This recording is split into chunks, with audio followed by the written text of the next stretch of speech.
Welcome. Okay, test, test, test. All right. Hello, everyone, and welcome to the Polkadot Mini Summit here at ETH Denver. My name is Bill Laboon. I am the Director of Education and Governance Initiatives at Web3 Foundation in Zug, Switzerland. I'm going to do a very brief overview of Polkadot. There's a lot to say and not a lot of time to say it in. So we'll go right into it. So when Polkadot was first thought of, mostly by Gavin Wood, who was CTO of the Ethereum Foundation, developer of Solidity language, he realized there were a lot of problems with blockchain technology and the blockchains that were out there at that time. So first, they can't communicate with each other. It's very difficult for one chain to communicate trustlessly with another one. Even trustfully, it's difficult. We see a lot of bridge hacks even today. They can't scale. We see lots of problems with scaling on all kinds of parameters in terms of transactions per second, size of the transactions, etc. Poor security. We see a lot of networks get attacked by hackers. They can't be easily customized. If you want to create another EVM chain, that's relatively straightforward.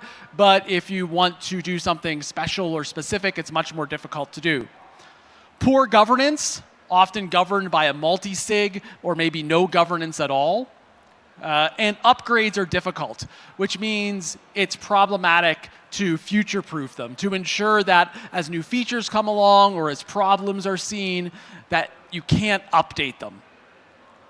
So how do we solve all of this? Well, a big idea behind Polkadot and solving a lot of these problems is that having a single chain is actually a really bad idea. There isn't one size fits all. One use case may be really helped by having smart contracts on your chain, other use cases not, some with UTXOs, some with accounts. There's all kinds of different things that you can do when you're creating a chain, and all of these chains should be able to interoperate with each other. And it turns out, we'll talk about why, but having all of these chains solves a lot of other problems that we saw in legacy blockchains.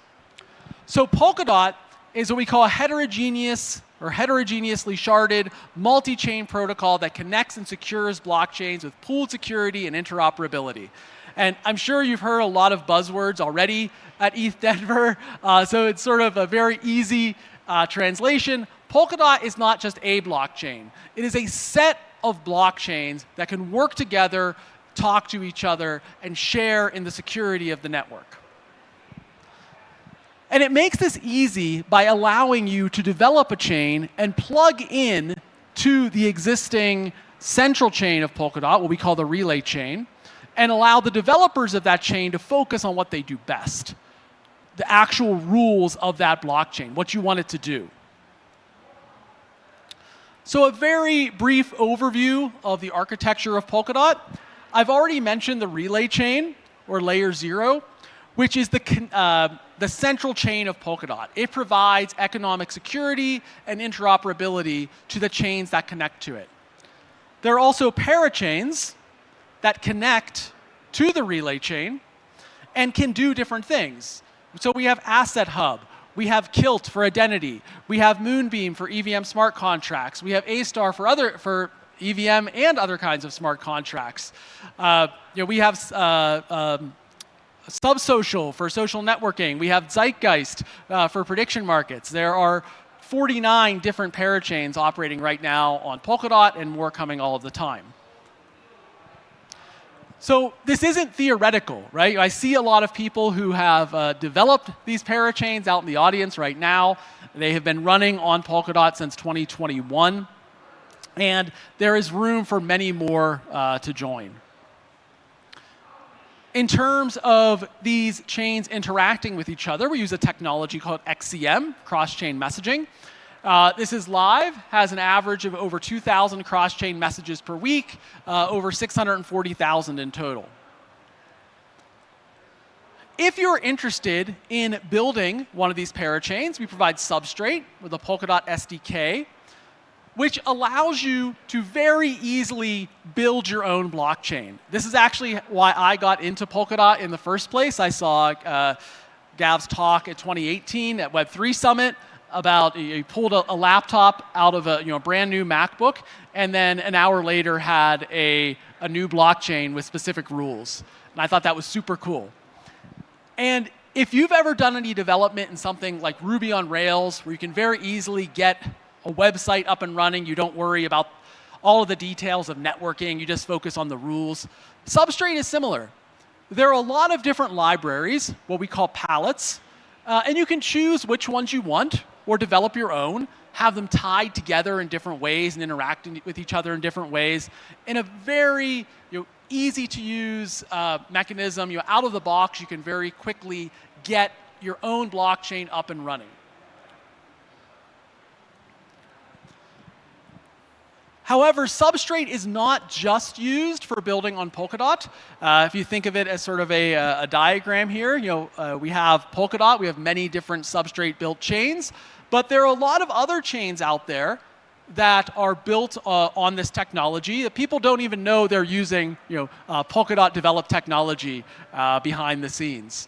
So this is one of the great things I think about Polkadot. It is very open source. You can develop your chain, decide you want to be a part of Polkadot, but you're not stuck there if you don't want to be.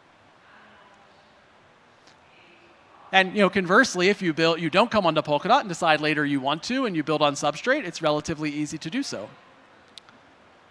A very cool thing about Polkadot is that the rules for both the relay chain and the parachains are not stored on the nodes. They're actually stored on the blockchain itself, which means it's very easy to upgrade, because any node that is following the rules of your chain, it's automatically going to upgrade as the chain goes to the next, what we call runtime, the next rules, if you want to upgrade.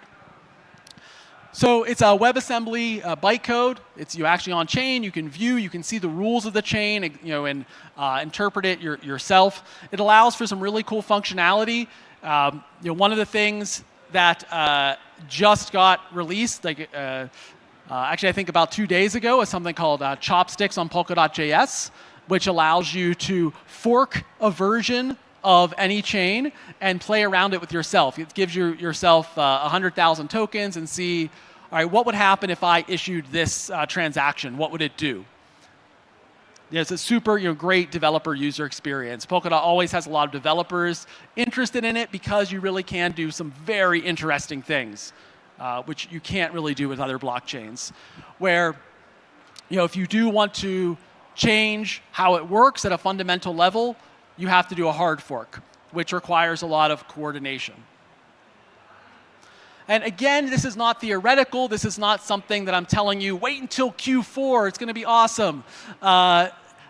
Polkadot Relay Chain has upgraded 52 times since launching almost 4 years ago. And the parachains themselves have also upgraded numerous times. Different parachains can upgrade at different times when they release new functionality.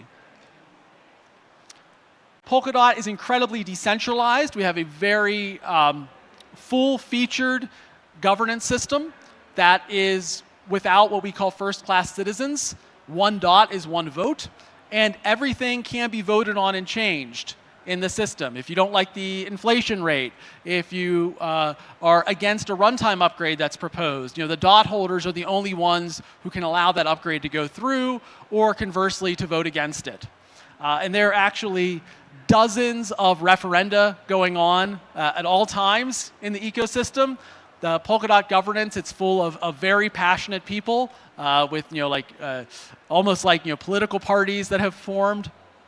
So it's a very, very interesting governance mechanism. And we are not standing still. Of course, just like I mentioned, you can upgrade the chain, and we are doing that all the time as we add new features, new functionality, figure things out, etc.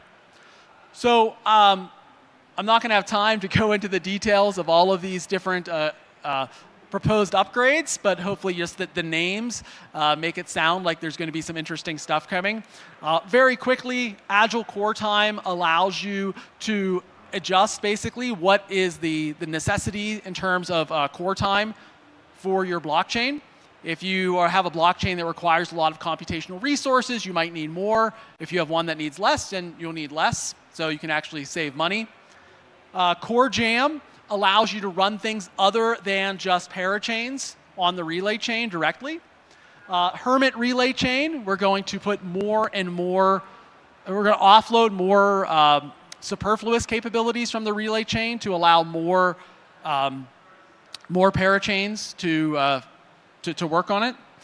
Sassafras increases the security of the validators, and we are really working on decentralizing the humans that are involved. That sounds kind of disturbing, decentralizing a human, but what we mean is that there should be more people involved and more abilities to get involved. And we have lots of different new programs that coming out that help to, and features built into the blockchain that help this decentralization. So Polkadot solves a lot of the problems that we saw in traditional blockchains. Any chain on Polkadot can easily interact with others, handles heavy traffic at scale. When the inscription craze occurred on Polkadot, it didn't even blink. Fees didn't even go up. And there were over 6 or 7 million transactions in a day just on the relay chain. Again, relay chain didn't blink, and there were 49 other chains that also could have this similar amount of transactions per second. So if all of this has sounded interesting to you, working on an extremely scalable system that allows a lot of freedom to developers, we have a lot of assistance available besides an on-chain treasury, and we've had hundreds of teams have gotten funding from the on-chain treasury. Web3 Foundation has a grants program for people building technical open source things. Decentralized futures for people building on Polkadot. Decentralized voices to give more voting power to people. 1,000 Validators program for people looking to validate. Lots of different educational opportunities out there. So if you are interested in any of this stuff, I will be around ETH Denver for the rest of the time here until March 4th. If you see me, please feel free to come and ask me questions. All right. Thanks, everyone.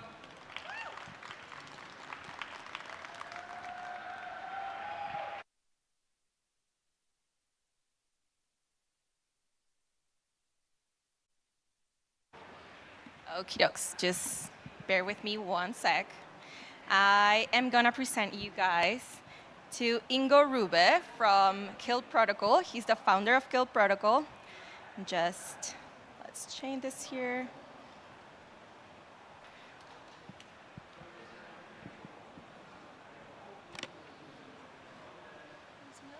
I need to open it. Oh, perfect.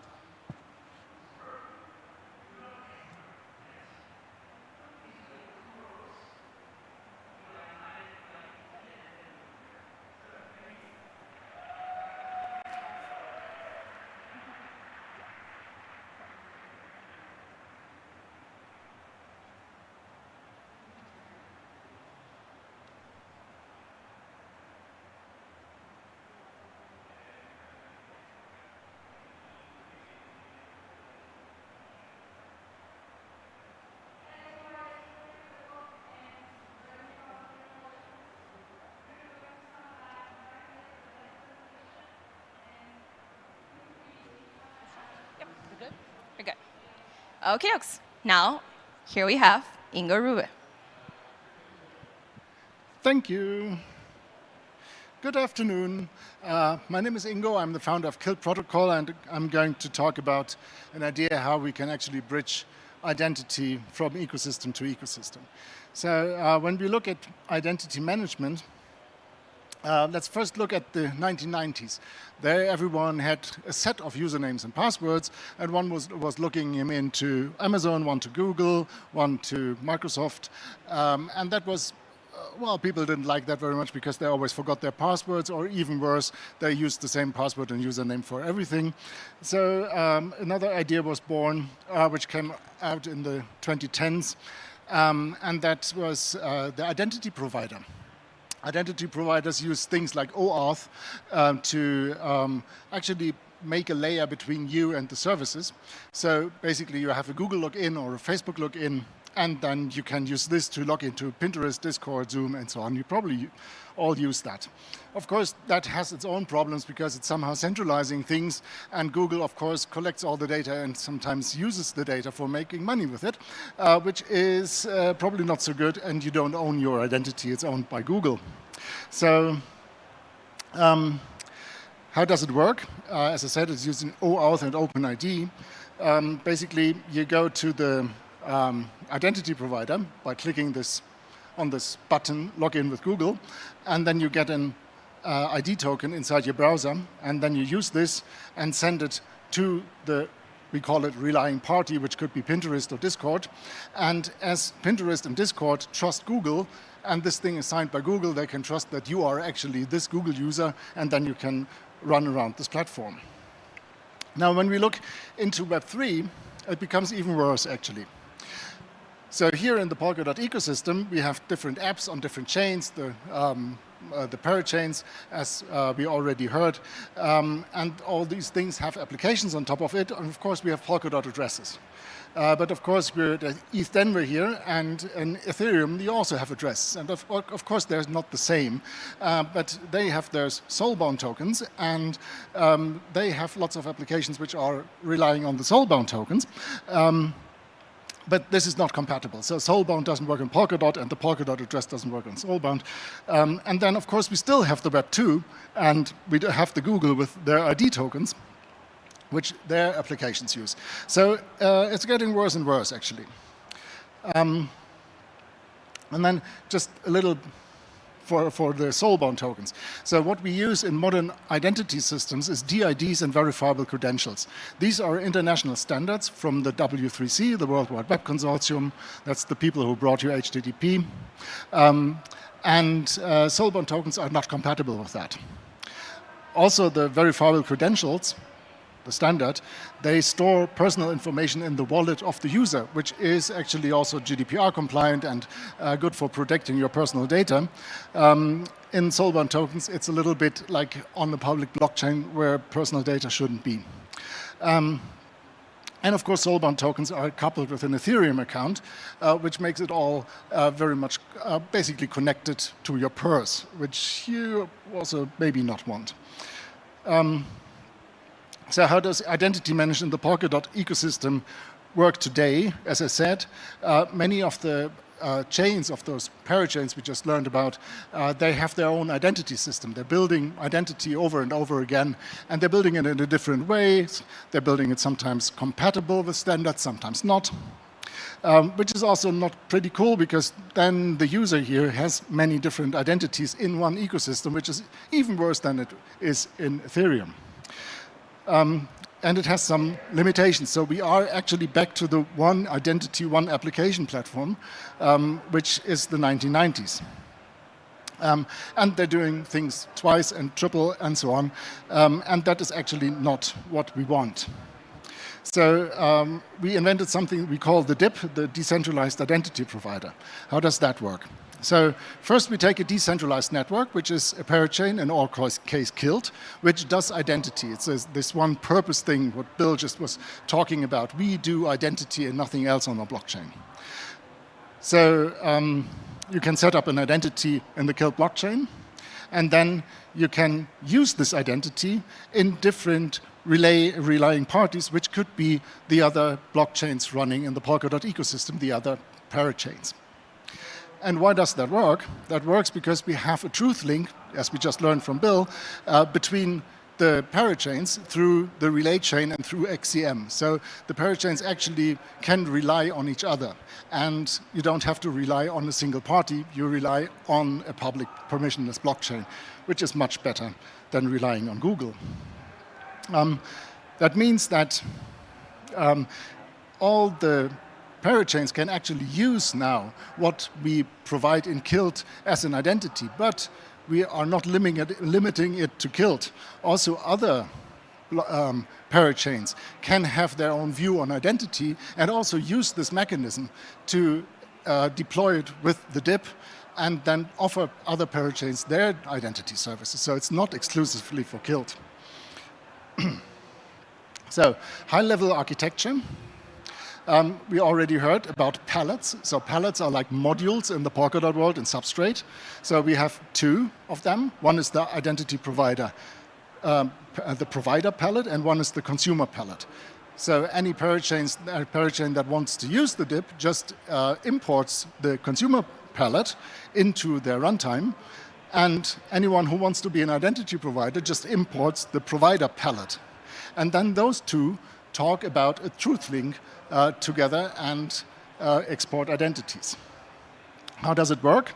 So the user at one point has to say, I commit my identity which I created on the identity provider, and then going to the relying party, in this case it would be Polymec, which is a parachain, they say dispatch as, and then that would mean that in this case, now with this identity, you can actually execute extrinsics like transactions on this parachain, which is totally powerful. And of course, you can do it as often as you want. And you don't necessarily have to do this with Polymec. The same thing would work, for example, with Energy Web. So what we got as advantages here, identities become portable. We have not the one identity, one application, but a one identity, many applications mechanisms. The chains can focus on what they do best, and that is basically what they do for a living. And they don't have to care about identity, just import the identity functionality from the identity provider and use that. And by using DIDs and verifiable credentials, we can also decouple the identities from the crypto accounts. Oh, that's actually. Of course, it doesn't. So this identity provider thing does not only work between blockchains; it also works with RPCs. So applications can also talk directly to the KILT protocol. But they now have the additional feature that they can use the DIP to communicate also to other chains. So it's a chain to application or a chain to chain communication, which is possible. Probably not going into this detail. So this is what we have right now. So this is what we can say, you can start using this thing right now. But how do we actually look into the future? And here it becomes interesting with a new thing which is going to launch on Polkadot. They always say within reach or very, very soon. And that is Snowbridge. And Snowbridge is a trustless bridge between Polkadot and Ethereum. So it is basically a piece of Ethereum which is inside Polkadot and a piece of Polkadot which is a smart contract in Ethereum. And they communicate through block headers. That means that this is a trustless bridge. There's no one in between. If you want to hack this bridge, you have to hack both of the blockchains, Ethereum and Polkadot. And this is going to be very, very complicated. And it's going to solve a lot of problems that we have seen with trusted bridges in the past. So what we can do with this mechanism is that we have this identity provider on the Polkadot side, like KILT, where you have your identity and you can share that with relying parties on Polkadot and with the apps there and so on. But you can now transport, or not now, very, very soon, transport your identity over to the Ethereum world.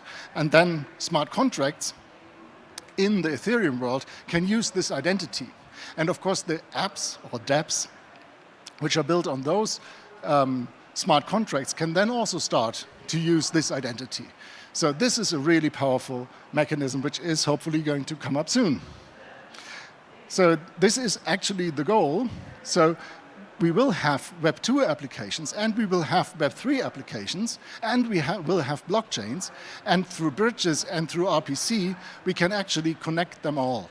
So we will have a world where we have identity providers which are decentralized, which are not for profit, which are representing your digital identity or where you hold your digital identity in a self-sovereign way, and then different ecosystems and different applications, even Web 2 applications, will be able to access these identities. And that is basically already what I had to say. Thank you very much.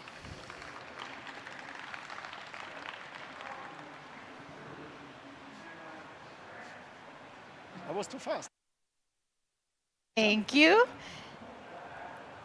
Next, we have Marvin Tong, co-founder of Fala Network.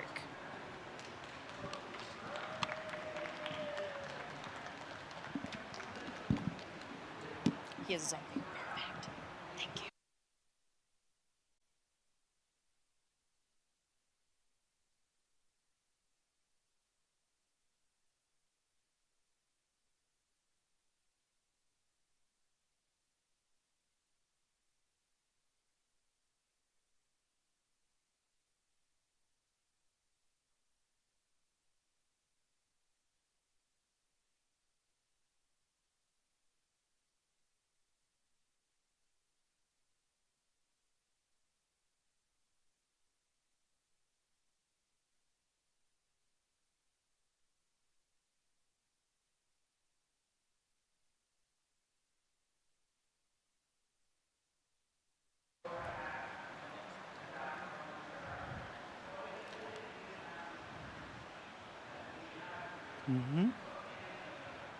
Okay, awesome. Awesome. Hey there, this is Marvin from Fala Network. And just before the major topic, I want to share a little bit about our background and what we are trying to do. So in general, Fala is building on top of Polkadot, especially the substrate SDK, and of course we are a pair chain on both Polkadot and Kusama. The nature of Fala network is a decentralized computation network. We got a live 30K workers or servers running and providing computation power to Fala network at the moment. But today I'm going to talk the utility and how we contribute to Web3 space besides like hardware providing. So now you can use Fala as a coprocessor for blockchains. But what does it mean, right? What is coprocessor? Is this just another buzzword? Yeah. So in the computers, there are CPUs, there are GPUs. Everybody know that. But to CPUs, GPU is the coprocessor, like chips, to help to deal with the jobs that CPU is not good at. For example, like we know, like while we are playing AAA level games, we have to have very fantastic GPU type of hardwares. That's because GPU is more good at to help rendering the 3D, the lights. So and for example, another thing is big data training for machine learnings. You need GPUs. So basically, different hardware is have their best at, and this is the concept I want to bring in, that coprocessor is like GPU and CPU is the major chips. And for us, we think the current major blockchains or layer 1, layer 2s like Ethereum or other EVM chains, you can run smart contract on it, right? And it's running perfect.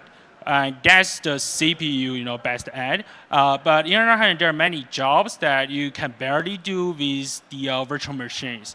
And that's why we think okay, Fala's best practice is to be in the coprocessor of the current layer 1 and layer 2s, so that we can help these developers on these chains to deal with the job virtual machine is not good at. So what is the job? Long words in short, we help smart contract on any chain to access data from any chain. So for example, you are running a smart contract on Scroll, you can easily read data from Ethereum, read data and process the data in off-chain. Just imagine there are so many airdrop campaigns, right? How the airdrops calculating the scores. You cannot just index data. You have to calculate based on the basic rules for this airdrop, right? So those computation is running in off-chain. And that's the second party we are providing, which is compute with the data you are reading with. And then it's proof. Because without proof, it's just another backend. So we help the developers to generate proofs based on specific computation, based on the data access. So 3 jobs we are doing: help you to get access to any data from any chain and help you to compute, pretty like flexible in the off-chain, and we help you to generate it on-chain proofs so that you can use smart contract to really use this data in a secured way. So this is a basic identifier for what is a coprocessor of blockchains. This is not just our module. We think we share the same module with the other ZK coprocessors like Axiom, HyperOracle, or other projects together.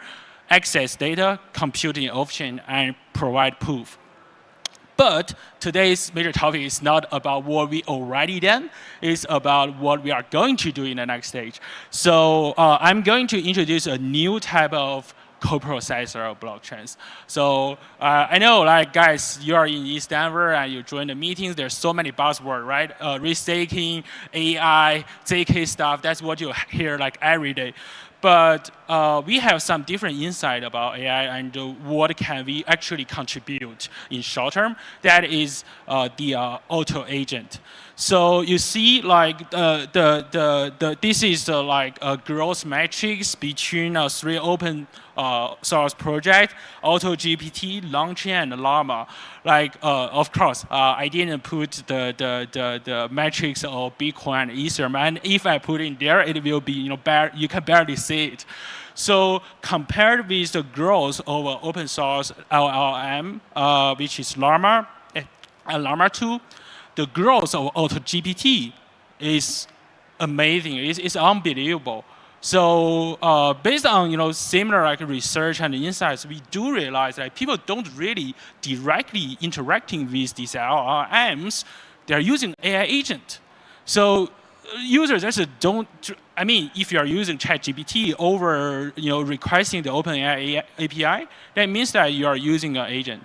So agents is the major interface between user and modules. So another analogy here is, I think, like application or yeah. Just imagine Uniswap, right? Uniswap is an app, it's a dApp, it's a DeFi dApp. The relationship between Uniswap smart contract and the chains they are hosting on is a little bit like Jedi and the Force, right? Jedi is kind of using the powerful force, and the same analogy works in AI too. It's like if you are building an AI agent, you can just switch LLM modules, right? Today I'm using GPT-4. Tomorrow I can use another module like Sora. So you can always switch the LLM. You are just trying to gaining power to make your user like have better experience. But the agent is the software, is the service layer that how you can provide services to users. So this is something I want to highlight with. So the reason why people are using Longchain and AutoGPT is that it can massively improve the experience of user end. So without like an agent framework, how you can make sure, for example, a user how you can make sure there is a memory pool to remember the activities of user's dialogue, right? I asked some question today, and tomorrow when I pick up the conversation again, I want my AI agent to remember that.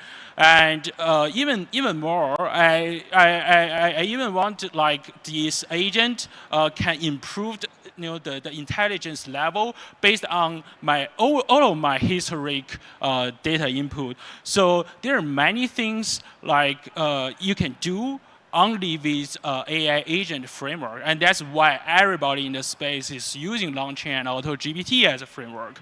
So yeah, just remember the fancy part of AI is the amazing module, but the nature of it is still a software. It is a software. And so now we're talking about Web3. So Vitalik actually released a blog with his source a couple months ago, and I summarized it, for childhood, for children's, it's 4 key insights. So these 4 key insights are actually opportunities what could be done between AI and Web3. And they're already on the right side, you can see there are many like buzzwords tags. This means like the current project, type of projects people are building on. There are ZKML project, there are agent traders like ChainGPT, there are decentralized LLM like BTensor, there are like a decentralized compute like Akash network. So on the right side, you can see like what the Web3 space is working on for AI, but over there is the potential opportunity that Vitalik raised. But eventually, what we want to take is AI as the objective. What does it mean? It means that whenever like Web2 people or Web3 people are trying to build an AI application, they can use Web3 stacks to enhance privacy, to enhance data ownership, or can people really own the agent itself, right? So there are many arguments, of course, from the OpenAI drama, of Sam trying to leave the team, from like the board basically fire him.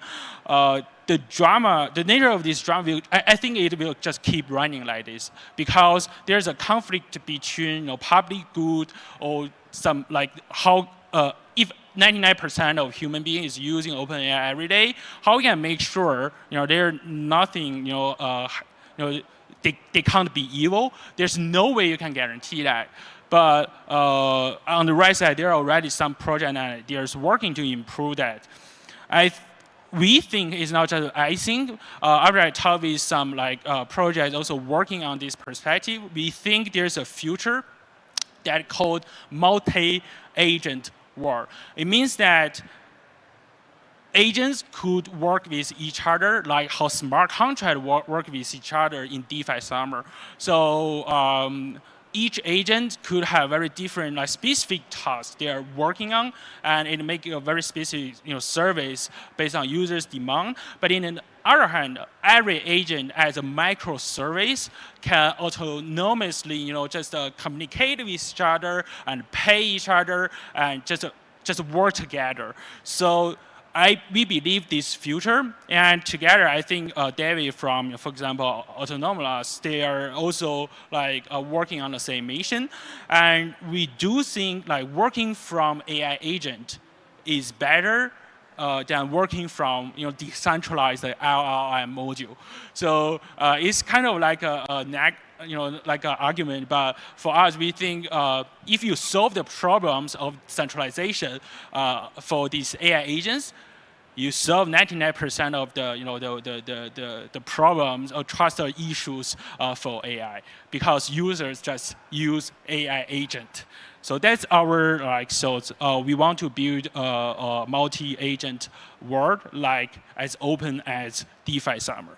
So. Okay, now bring Fala in here. So what can we do, right? So what we are trying to do for now is to write up the most popular AI frameworks inside our SGX worker, which we have 30K of these workers, and all of these workers are provided by community. None of them belong to our team, and we have variable system. So it means that this SGX system is not relied on Intel. It's not relied on hardware design. It's relied on the the tokenomic-based security assumption, and it's already alive 2 years ago. It's nothing new. But the new stuff is we are trying to just run AI agent inside it, so that the Web3 users can have the privilege to access data, and use agent to deal with their jobs as freedom as possible and actually own this stuff. So you can actually own this agent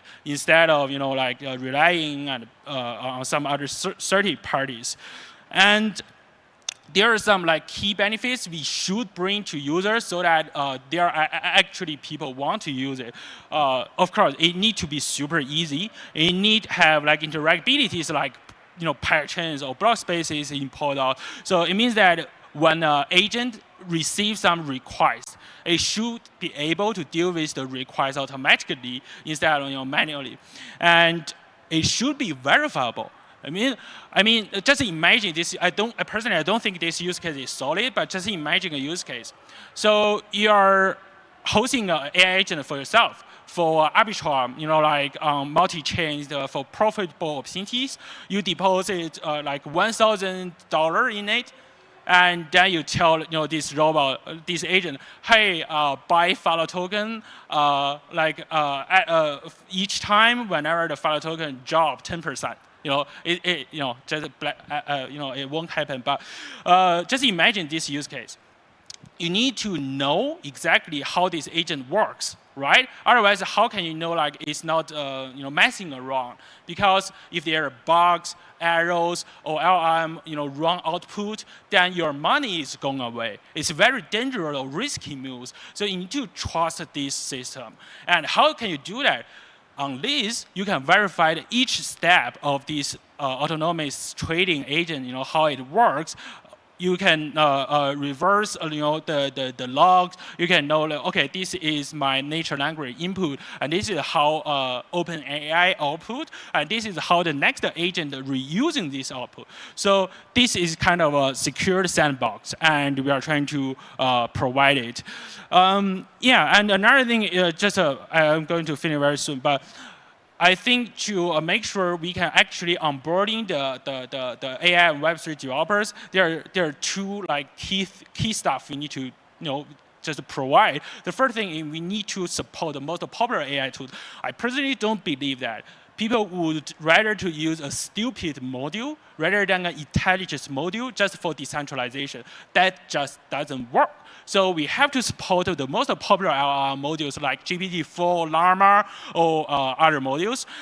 And we have to support the most popular OpenAI framework like Longchain, AutoGPT. On the other hand, there are already a lot of popular Web3 toolings in Web3 spaces, such as Oracle API, and we just wrap it in a Fala network, and you can basically pick up your template. Do you want to build a chatbot or do you want to build a trading bot? And click, fill in your configuration, set it up. Fala is a serverless computation network. We will automatically operate it for you. So this is basically what we are providing. And the best part is you can verify it. We provide multi-proofer. It means that you can choose to verify the data or the execution result by SGX proof. It's cheap and fast. Or you can also choose ZK stacks to verify data, which is expensive and slow, but it is secure. It's guaranteed. And we are going to launch the product pretty soon. So today I'm just announcing it. And our next step is to provide a very basic templates for AI agent robots. And we are remember, we are working together with the other Web3 project who also believe and share this vision. We are now building a law. We are building together. And thank you for your time and looking forward. If you got any questions, just follow my Twitter. It's @MarvinTong. And I will just reply every DM I received. Thank you. Thank you, Polkadot, for having me. Thank you.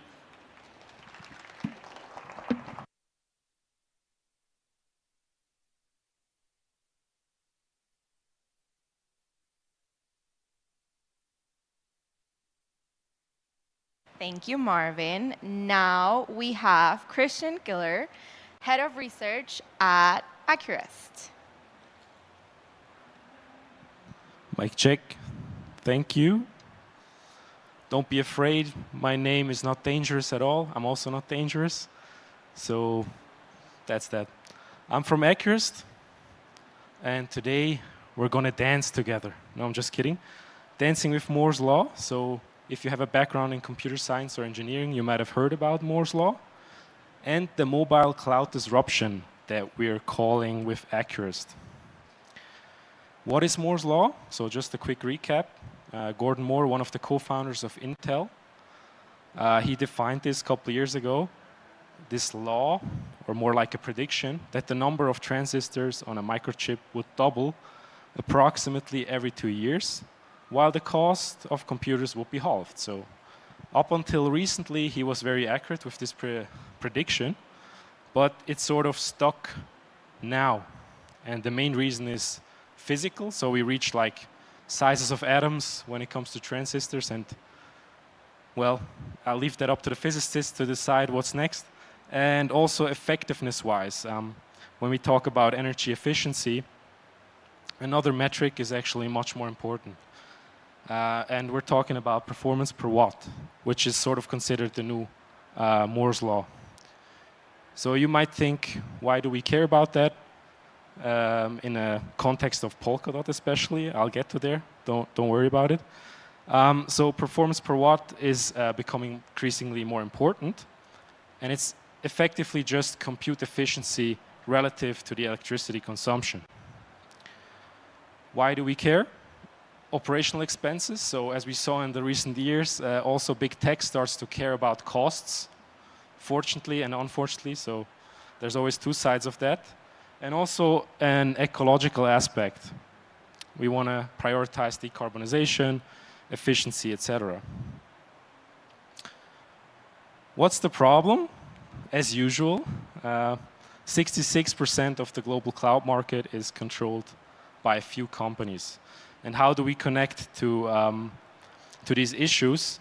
So we have like monopolistic pricing that is extracted from everybody who's using cloud providers. I guess lots of people that are building as of today, we have to use them one way or another. And there's a lock-in situation. We have arbitrary charges, intransparent pricing as well. And for me personally, because I have a security background, so for me data ownership, confidentiality is really important.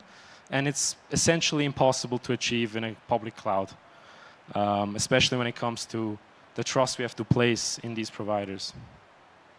And then last but not least, accessibility. So certain countries or whole continents are more or less excluded from certain services. And this is very US-centric, for the good and for the bad. So there's lots of censorship in this regard as well. So this is the issue that we face. And how can we tackle this? So how can we tackle a 66% monopolistic market? Just by changing the rules of the game. And how do we change them? So that's where we close the circle to performance per watt, is by leveraging mobile hardware. Like mobile hardware, these devices are real miracles. They're so efficient. They have high performance. Most of the devices in your pockets can take it up with cloud servers. They're extremely robust and resilient and have to run for a long time, right? So additionally, what we are also really passionate about is these specific chips that we have on these mobile devices.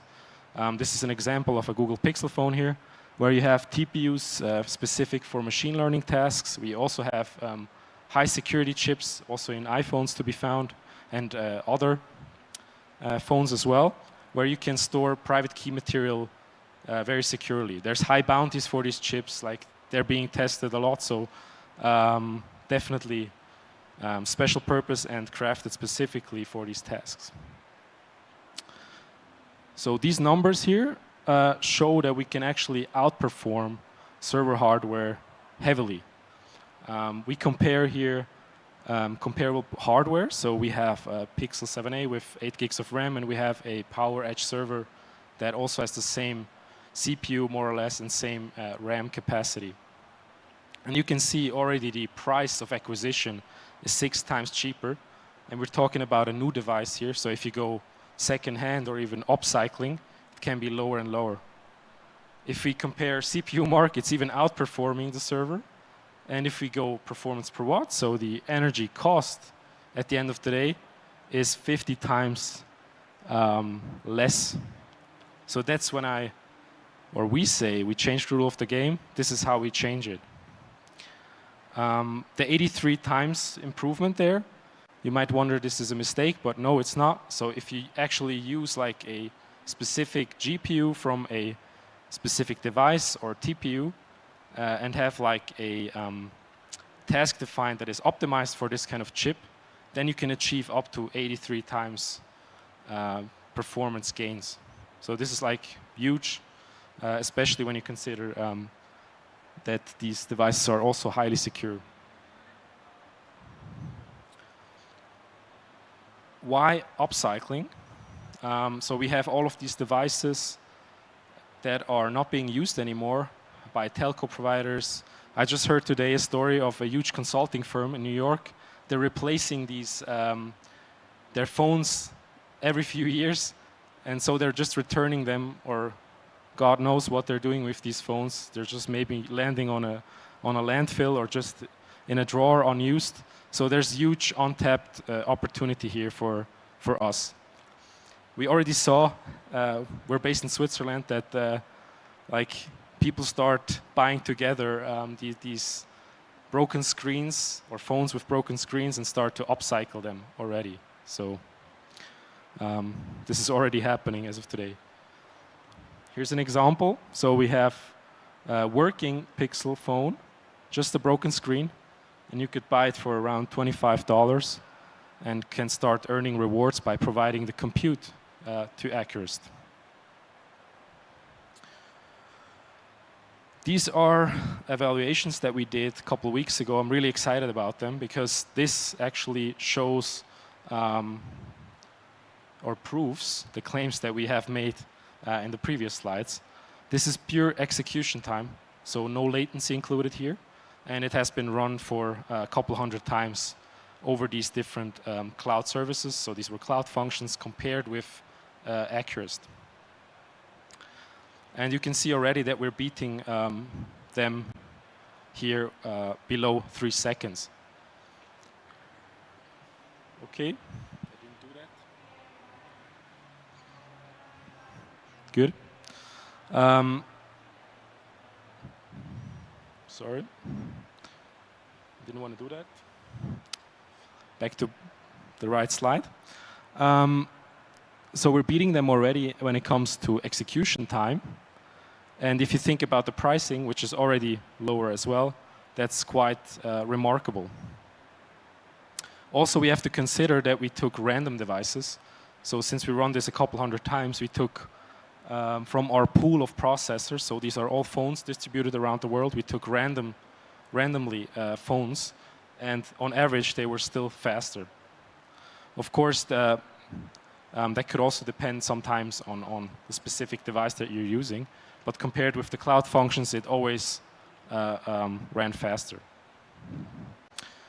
If you're a developer and you're wondering what did we benchmark, it was the generation of prime numbers.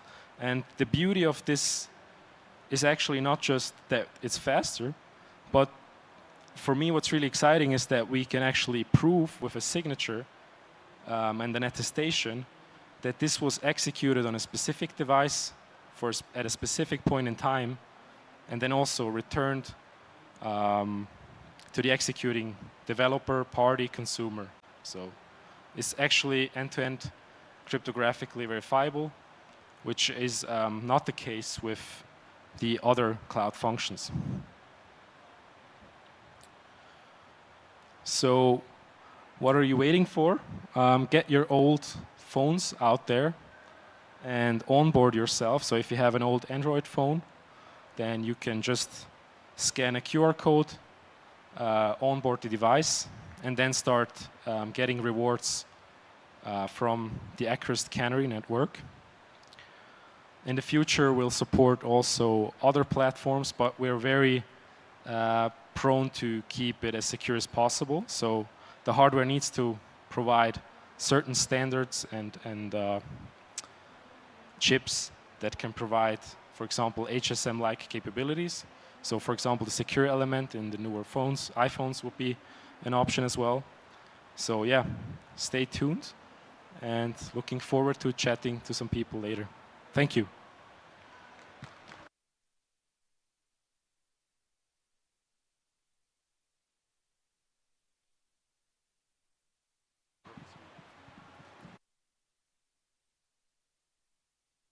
Okay, up next we have Tadej from Apelon. Correct.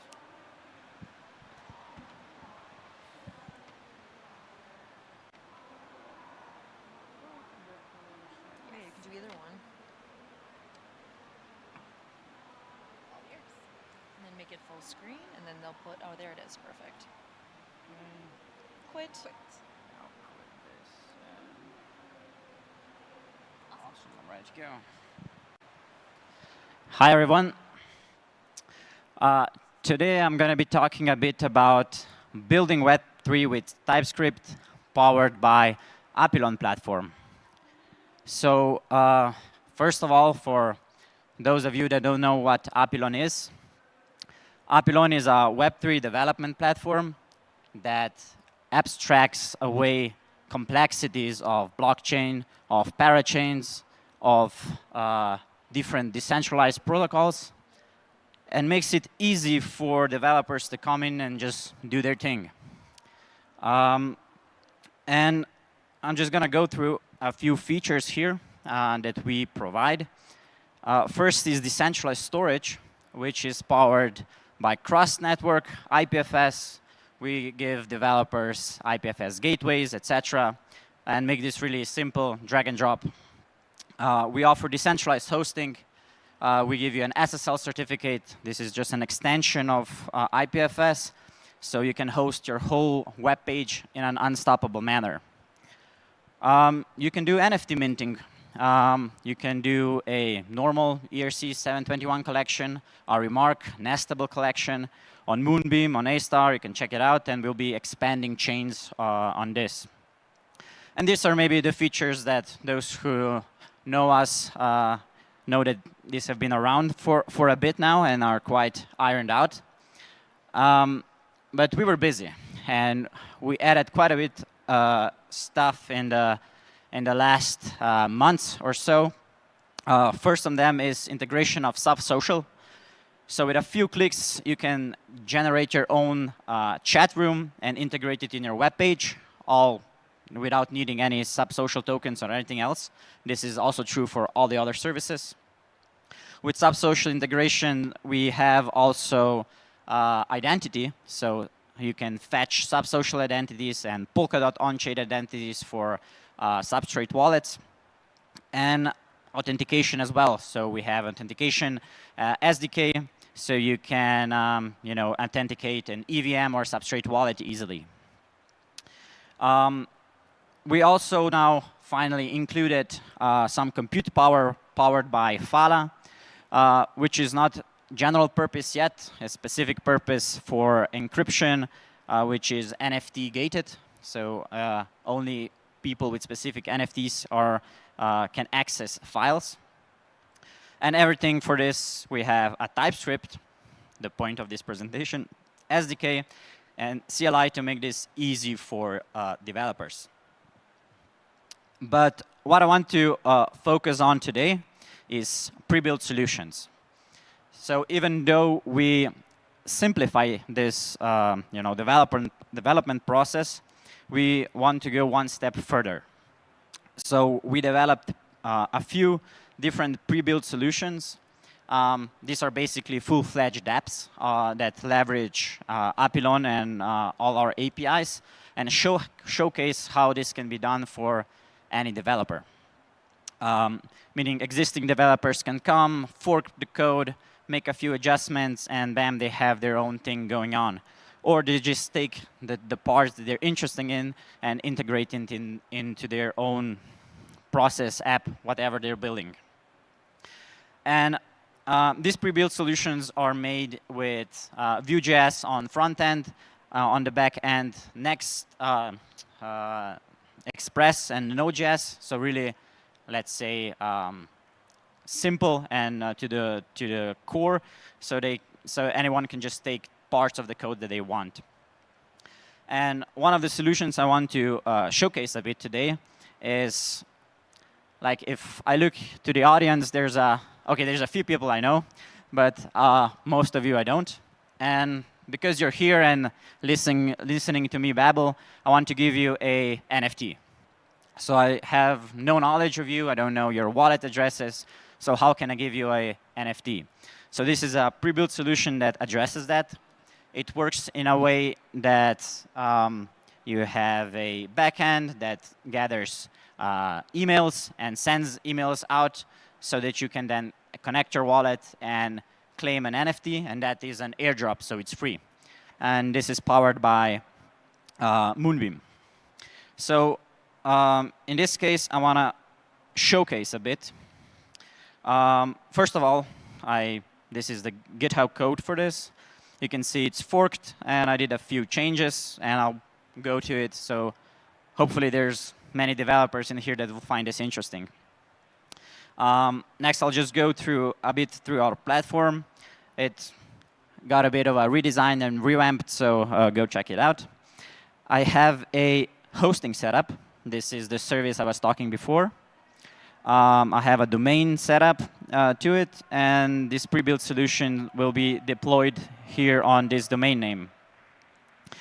And if I go to the code itself, you can see it's a backend, a front end, and a GitHub workflow. And if I go through the workflow, you can see how easy it is to build and deploy a website and make it unstoppable. It's basically just installing dependencies, generating the website, and with literally 5 lines pushing it to Apylon, and Apylon does the rest. So this is the first part. The second part is, well, I want to give you NFTs, so I need an NFT collection.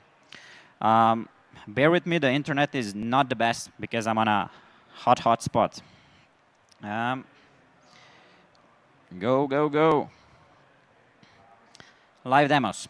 OK, so I already have one set up, a collection for this, but I want to still showcase how I've done this. So first of all, I have a CSV ready with information for this NFT. It has the basic things: name, description, image. I have 100 of the same NFTs. There's not 100 of you here, but so maybe you can claim a few for yourself. I could have more attributes here and set them out later, but for this demo, I think this is more than enough. And if I go through, I just select this CSV, proceed. There's no additional attributes, so I'll just skip this part. And I'll upload the image for the NFT, and I can already preview the NFTs that will be created. Now I have to set up my collection. Let's say I want the generic collection. This is ERC 721. I want it on Moonbeam, and I'll just do a test here for the name and the symbol of the collection. Next, let's see how this NFT behaves. It has a limited supply of 100. I want them to be soulbound, so you can't transfer them around. I mean, others weren't here. So I'll say this is soulbound. There's no royalties since you cannot transfer it. I cannot delete it from you, so they're not revocable. And this is now my final preview of each specific NFT. Now, since the image is the same for all of them, they're all the same, but still, this is how they will look like. And I can go to deploy to blockchain. Now I have it already set up. What this does is first deploys a collection on Moonbeam network. Second, creates JSON files and stores them on IPFS, stores images, and connects everything together. So in the storage, I already have this bucket that has the content of the metadata. And then I go to the setting up my backend.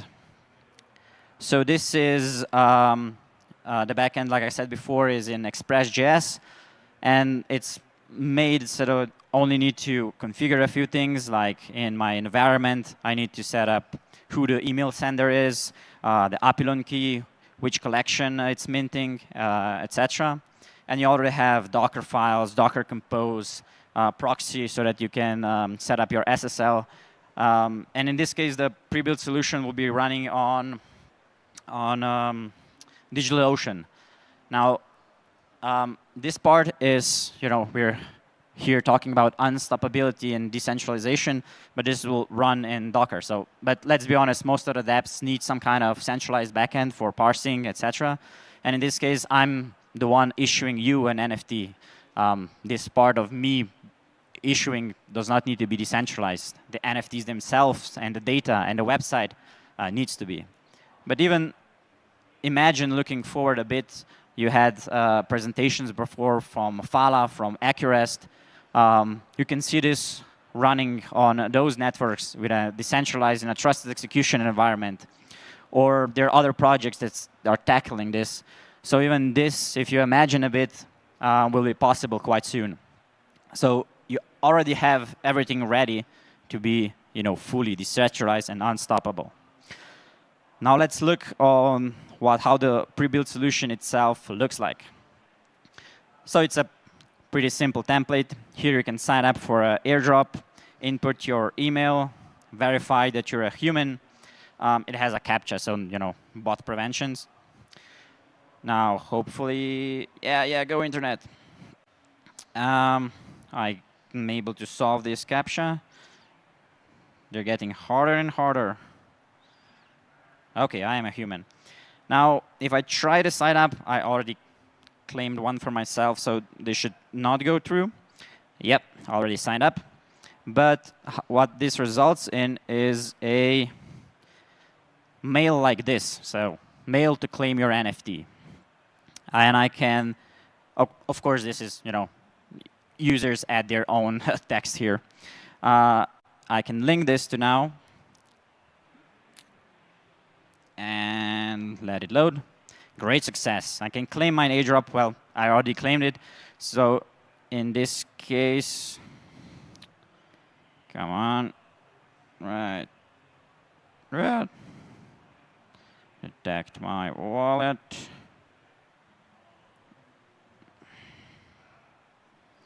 Come on.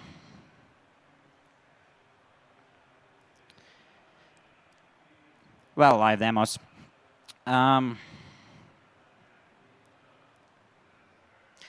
Well, anyway, you can try this out yourselves because, like I said before, I have a. Oh, OK, now I'm OK. OK, it asks for a signature, so I verify my wallet. And now it will say I already claimed because I claimed and showcase my NFT. In a while. Yeah, already minted. And here's my NFT that I have.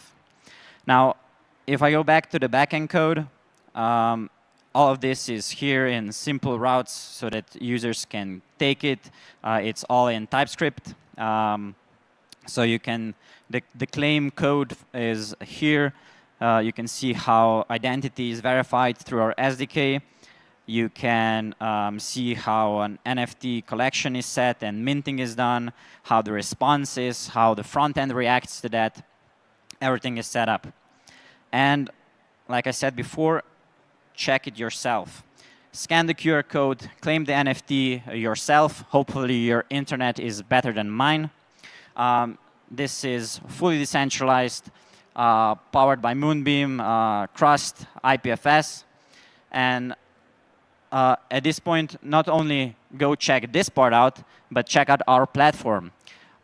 Because I'm proud to announce that every developer that uses our platform will be able to claim an airdrop. So we're incentivizing developers, builders, to see what we have, give us feedback, host your web pages decentrally, create an NFT collection, make a chat with Grill Chat, make an identity via Kilt. You can do all that through the platform and earn with that. Earn Nectar tokens. And with that, I will end my presentation 10 seconds before my cue. Thank you very much.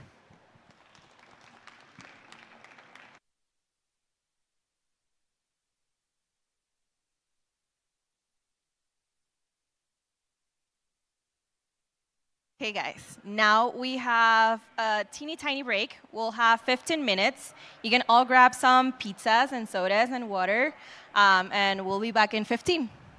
Thank you.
Hello. Hey there, guys. We're back. If everyone wants to grab a seat, we're gonna be up next with Cess. So just fill it in, and we'll be back soon.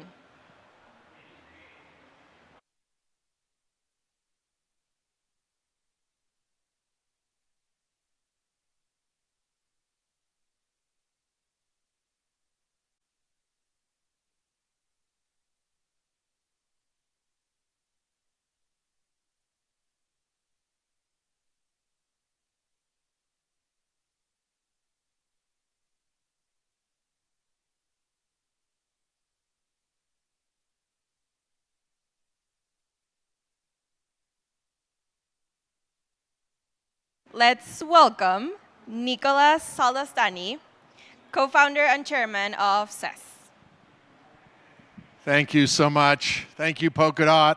This is awesome to be here. And I was just sharing in the back, you know, with Bitcoin at 62,000, where is everyone?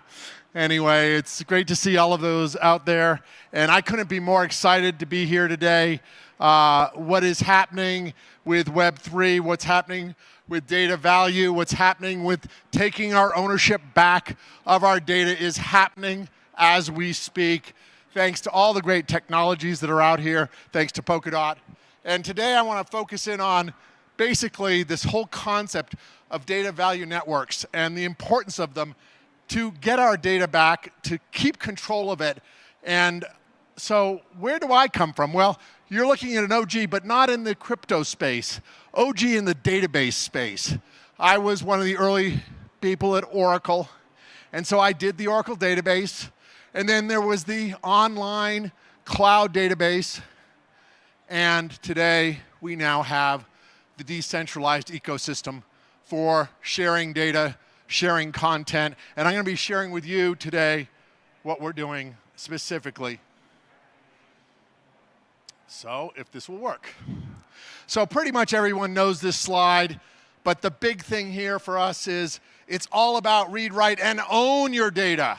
And that is so important. That is how we will go forward. The impacts out there are so critical to the crazy amount of data that is out there today. We already knew about derivative data, all of the webcams and all the collection devices, but the big thing here, of course, is AI. And if we don't own the data, the AI modules, the AI algorithms will be controlled by centralized organizations, which means they could feed whatever they wanted out of there. And by having a true decentralized system, we are going to not only own our data, but really own our future with AI. And of course, this whole world of DePIN, we'll get into that in a little bit. We'll be touching on that too. So as we look at a data value network, our data value network, you know, it is all about that ownership. You're going to hear me talk a lot about security because that's so important. And it's not just about owning your data, but making sure it doesn't get to people that it should not get to.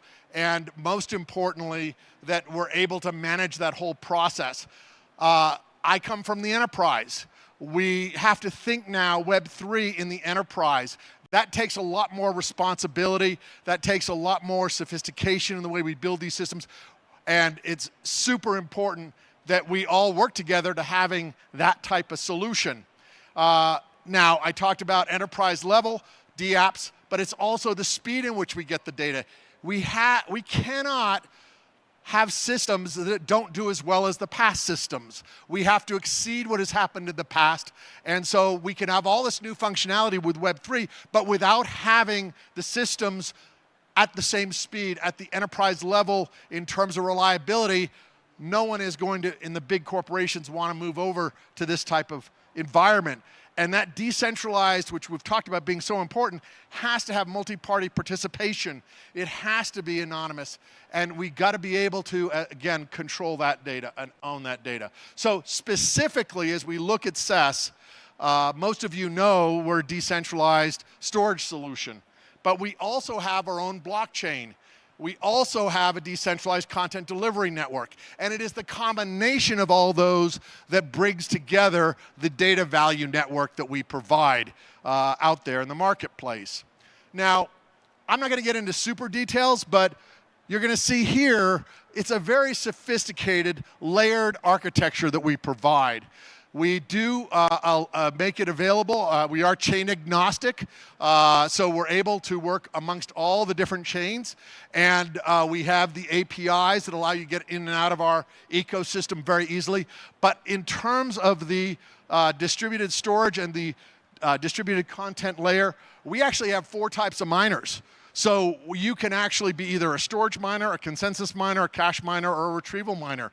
And all this provides a super well thought out, detailed solution that echoes the likes of an Oracle or an Amazon Web Services on the blockchain. And so then we can plug into the app layer so we can really have those enterprise apps that we want that will be used by companies and they can rely on the system to be working. So specifically, we've been challenged, and these are some of the challenges we face: the data vulnerability, the inefficient storage of data. Many systems, distributed systems out there, if you have 4 storage nodes, just to make it simple, and you have each one of them having 2 terabytes apiece, the total system is a 2 terabyte system. Well, in the world of SES, we think about optimizing that. We're now looking at that 4 times 2 being an 8 terabyte system as an example. So we really maximize the storage. We have that high level of data assurance.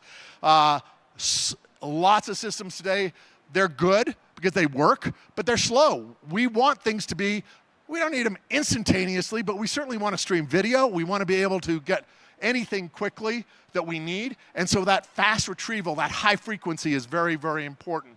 And then we have to be thinking that for these systems to work effectively, they have to work in the enterprise. They have to be available in the commercial use. And so data sovereignty, the whole protectivity, the whole privacy, the whole security systems have to be in place and really allowing it to be widely acceptable for most commercial use.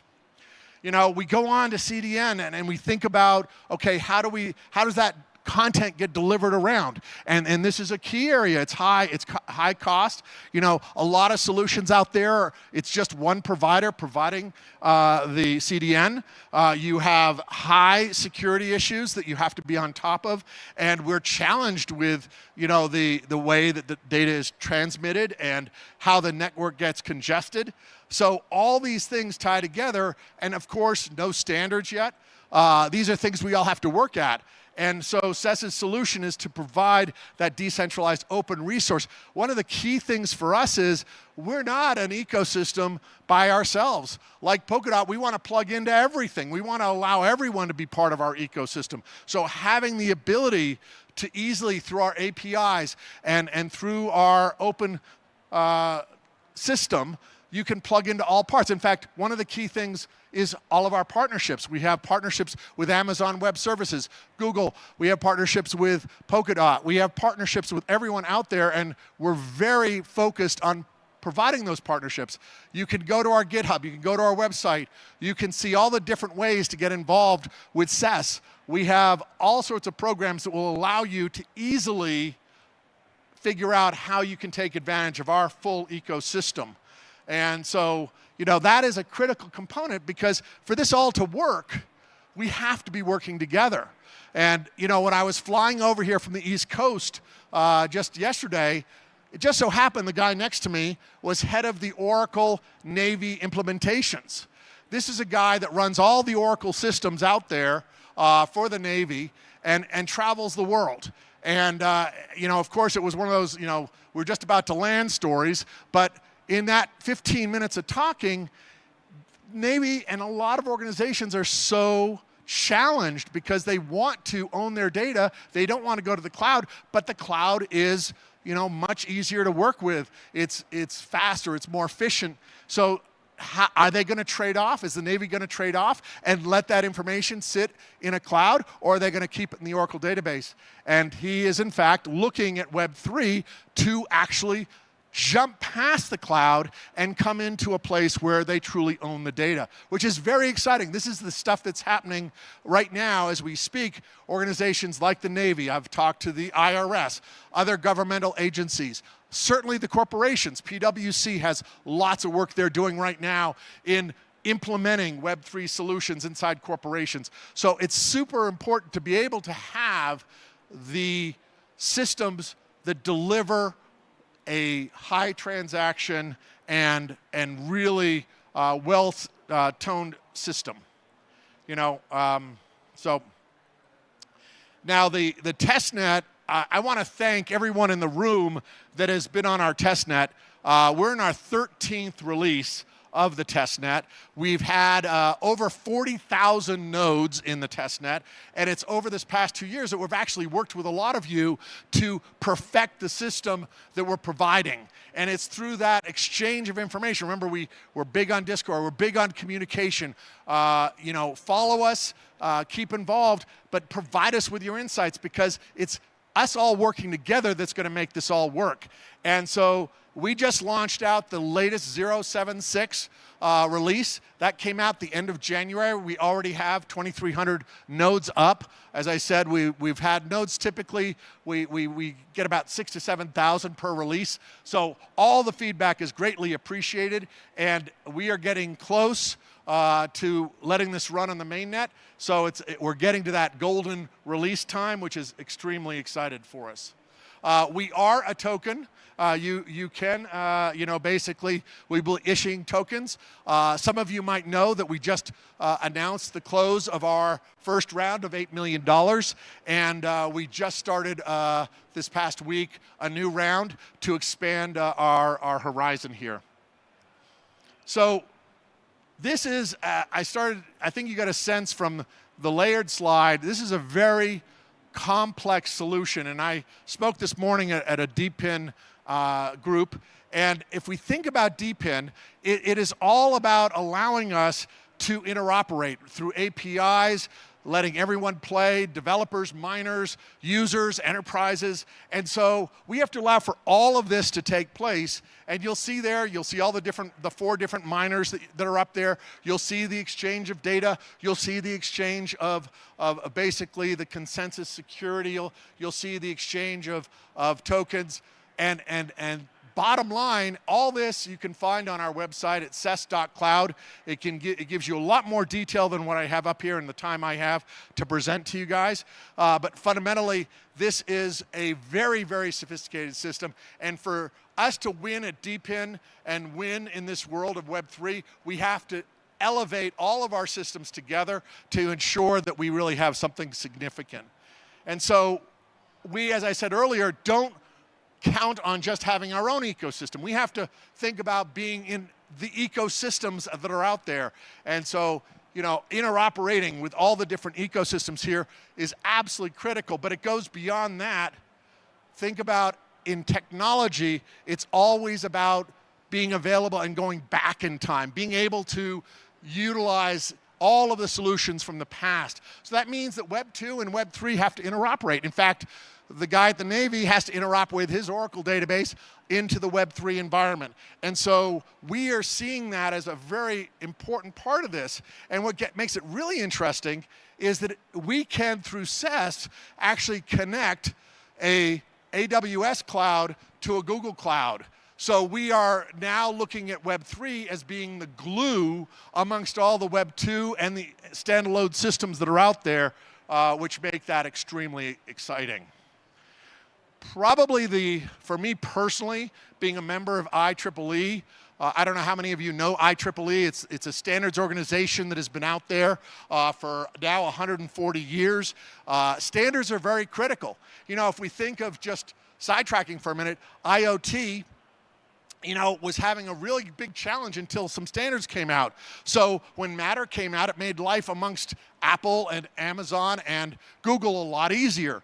We are going to have the same thing, the same challenges in you know, DPIN and Web3. And so what we did at SES is we actually formulated the first decentralized storage IEEE standard, and that is now out there for discussion, and we want to push that initiative forward to facilitate the interaction of all of us as we work together. And the last thing is, take a shot at that QR code, because that will give you everything about us.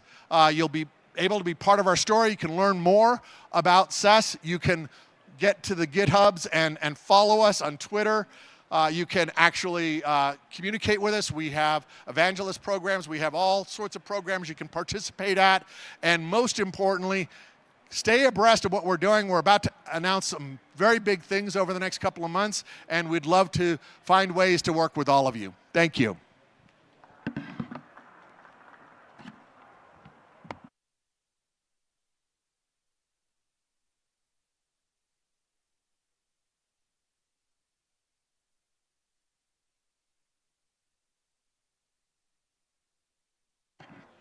Up next, we have Shubham, Head of Ecosystem for Manta Network.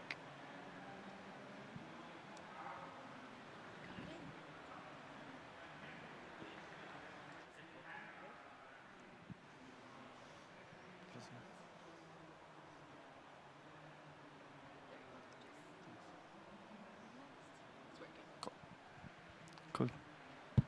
Yep. Hello, everyone. Thank you for joining, and thank you, Polkadot, for inviting me. So, my name is Shubham. I'm the head of ecosystem at Manta Network. So, yep, let's start with it.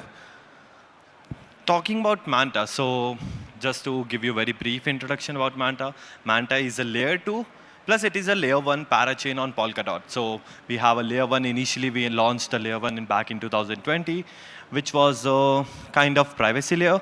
After that, we thought maybe we'll launch a layer 2 as well, where in future we can connect both the layers together so that we can have a layer 1 as well as a layer 2. So that's a brief introduction about us. And by the way, like, I'll majorly focus on what Manta is right now, how we are working on the L1 of Polkadot, and what we are doing on the layer 2 side. Plus, very brief about how infrastructure is working right now on Manta, and how the developers or the dApps who are currently working, how they can closely work together to build a good ecosystem. Cool. Let's talk about 3 key major success reasons why Manta is currently doing great and how we are performing this together. So first is about the productization. Second is modularity, and third is service. So first, let's talk about what is productization. So it's regarding the technology and the product. So the product definitely is Manta Network, and the technology which we are currently using is modular. So right now, if you know, like, Parachain was initially launched, as I mentioned, as a privacy network. After that, we shifted to layer 2, which is another technology, another ecosystem. But right now, with the help of technology and recent growths, we are trying to connect both the chains together. So we are doing that really great. Right now, it's around, like, back in September, we launched our L2, and we were live on the mainnet side, and it's around 7 to 8 months, and we are really doing good. It's around, let's see, I'm sorry, the numbers are quite not visible, but it's around 875K wallets, like, already live on Manta. It's around 46K transactions doing every day in last 24 hours and stuff. Cool. Let's talk how the technology is quite unique, because you might have heard about all the layer 2s right now, and it's going boom. Like, not just EVM, but Bitcoin layer 2s as well. So let's talk how we are quite different from any other L2 right now. So we are using Polkadot, Polkadot for the layer 1. On the on the L2 side, we are using OP stack. So we are a OP stack right now, but soon we are going to shift to ZK with the help of CDKs of Polygon. So that will help us to shift the whole technology, or whole the stack which we have right now, which is OP, to a ZK, which is our new narrative right now. Next is about the Celestia. So as you know, like, Celestia is a part of an ecosystem, and we are the first chain using Celestia as a data availability layer. So back in December, they launched it, and we are the first chain on the day when we launched, and we successfully using them, and it's going good for the ecosystem as well as the gas fees which we are using right now. This is the current ecosystem of L1 plus L2. So we have around 312 projects already onboarded on both chains, L1 and L2. Right now, the major dApps which we have right now are on the L2 side. We have infrastructure projects, DeFi, gaming, social and identity and NFT side. But the major part which we hold right now is on the infrastructure, and second is on the DeFi side. So there are some big projects like the projects which are quite big on Manta is QuickSwap. On the lending side, it's like Layer Bank, SureBill, ZeroLend. Okay. I know like you guys are quite good on the technology side. I think like there will be a lot of people who will be better than me on the technology because I'm from the non-technical background. But yeah, let's discuss like how Manta is connecting to the modular stack. So if you know like on the initial chains which we had, they had a lot of problem on the scalability. They had a lot of problem on the data proofs and stuff. So that's how like we started. So back in September when we launched the chain, we were quite focused on the ZK side. But the ZK technology was not that great. The gas fees was a good like high, and we couldn't adopt the mass adoption with the new chain. So that's the reason we initially started with the OP stack. But soon, as I mentioned, we will shift to ZK with the help of CDK. And we wanted to do the low gas fees on the ZK side. So that was the reason we initially deployed Celestia, like integrated Celestia. And after that, we moved to like CDK, and by like maybe 1 or 2 months, we will be live on the ZK technology as well. And by the way, that's the main good thing. Like for example, right now you are a dApp already live on Manta network on the OP stack. In case in future, if you go to like we shift to ZK, you don't have to worry about anything. It will be already live. You can easily do everything, and it's like great opportunity for you to shift from a technology which is like OP stack, which is one of the biggest right now, to a new technology which is coming as like ZK. So the second pillar of success to Manta was the service which we give. So actually, I think like I won't go on the deeper like technology or part. So I'll just give you very simple examples. There are a lot of L2s right now.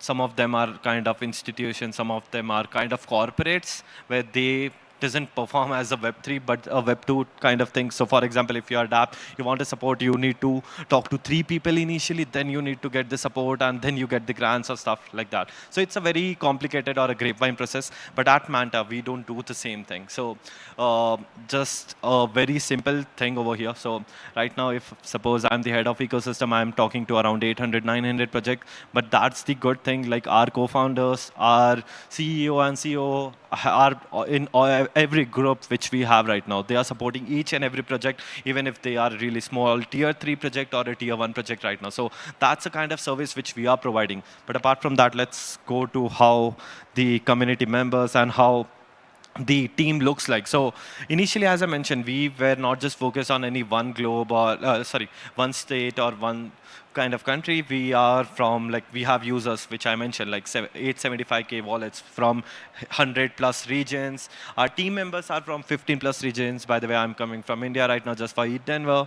And next is about the regional support. So that's the major thing right now. So for example, there are a lot of regional communities which don't usually speak English, but they have a lot of issues, and we usually prioritize the dApps plus the community which we have right now. So that's how like we are working. We have 10 regional communities, 2 are in process right now for the European countries, but we are trying to cater all the users from different places. So whenever you face any issue, you don't have to worry and wait for a long Discord ticket to just get a simple reply. That's really simple. You can just log into, you can just go to the Twitter pages or maybe the Telegram pages and just find the answer for every question, whichever you have. And we are open for the suggestions as well, even if you are a community member. Let's talk about the growth which we have right now. So just to mention, it's written as 1.5 billion, but right now it's around 1.8, 1.9 billion TVL on Manta network. Major is coming from the DeFi lending protocols. Second, we are the fastest growing L2. So as I mentioned, we launched back in September, the L2. And right now, I think like it's around 7 months and we are the fastest growing. It was around 587% average growth. Apart from that, the addresses are around 800K. We have around 12 million plus transactions right now. We are the 3rd largest chain in whole the ecosystem after Arbitrum and Optimism. And yep, the already live project specifically on the L2 side is around 180.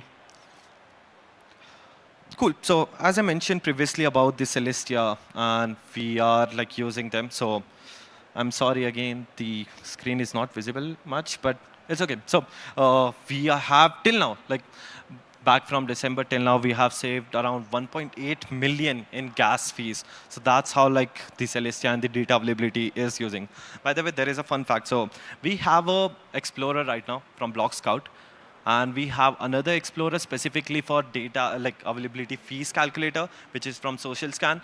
And the more users or maybe the more projects visiting on Social Scan is more than the Block Scout, because they are more interested on the the data availability gas fee saving part. Cool. Yep. So this is the growth. As you can see on the L2 beats, we are the third one. After Arbitrum and Optimism, it's around 1.9 billion on chain TVL. And it's going good and well. We recently launched the token as well back in January. Before that, it was around 1.2, and after that, it's been going up. And because of the good market standards, I think it will go again up. So yep.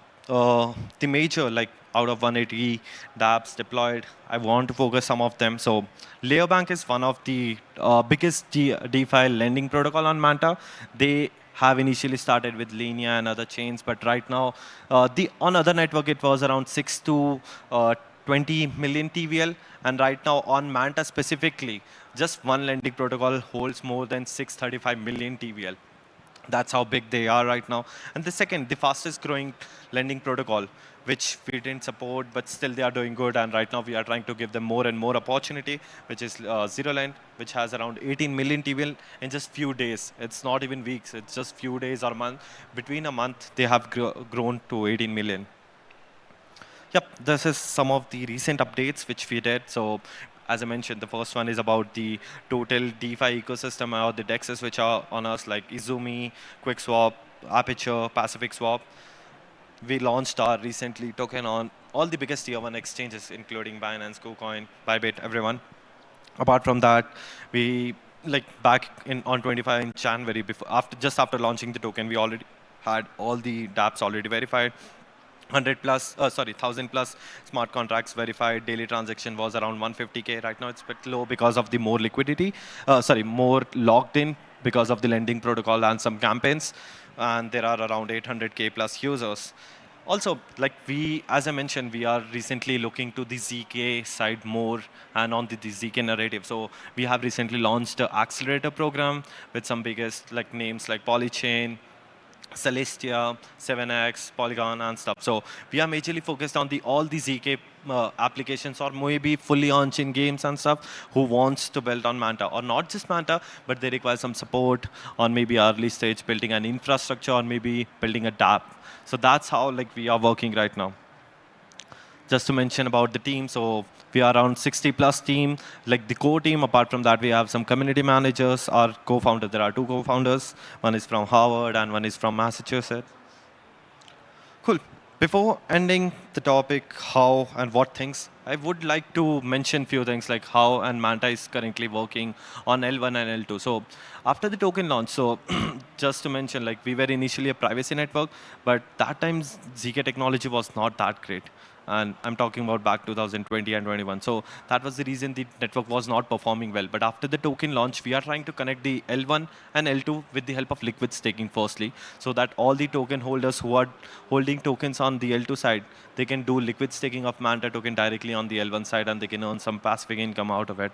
Apart from that, on the specifically other L1 sans L2. So we are trying to get more DEXs and more things on the L1 plus L2, so that the DEXs who are currently on the Polkadot or maybe on the Manta network Pacific L2 side, they can just build on it. We are trying to create more ecosystem. And also, yep, that's pretty much about us. Thank you so much, guys. It was great meeting you all. Thank you.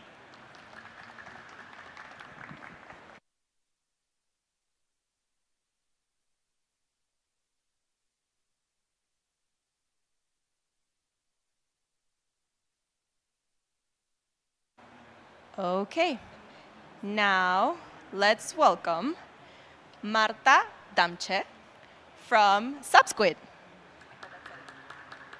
Subquery. Great beginning. Hi, everybody. Thank you so much. Let's set up.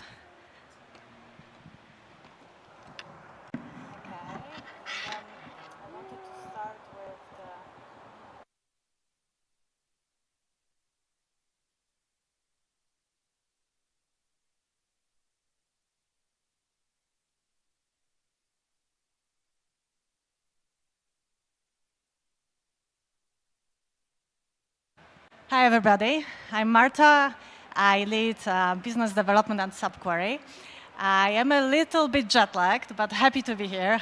We flew from New Zealand to be here, connect with partners, builders, customers, so we are very excited to be here. And for this particular event, we wanted to discuss multi-chain indexing, which is one of our core features, something we believe brings a lot of value to builders, and we think this event is just a perfect occasion to discuss multi-chain indexing challenges and also see how subquery helps builders overcome them. And this is the topic of this talk. So to start with, what subquery is. Yes. We are an open source, flexible, customizable, fast indexer. You can think about subquery as an API for customizable API for your DApp. We help builders get data from chain in a faster and more efficient way. Blockchains are solving a lot of issues for builders. They're bringing a lot of development and changing the world, but they're not designed for querying data. So this is the problem we are solving. So we're trying to help builders focus on their end functionality and have access to the data in the fastest possible way so that they can deliver great experience to their users. But we also want to not only focus on user-friendly application, modern application, but also developer-friendly environment and developer-friendly development processes. So that's why we put a lot of efforts into it. And what indexing does, and what subquery does essentially, it allows you to get data from the chain.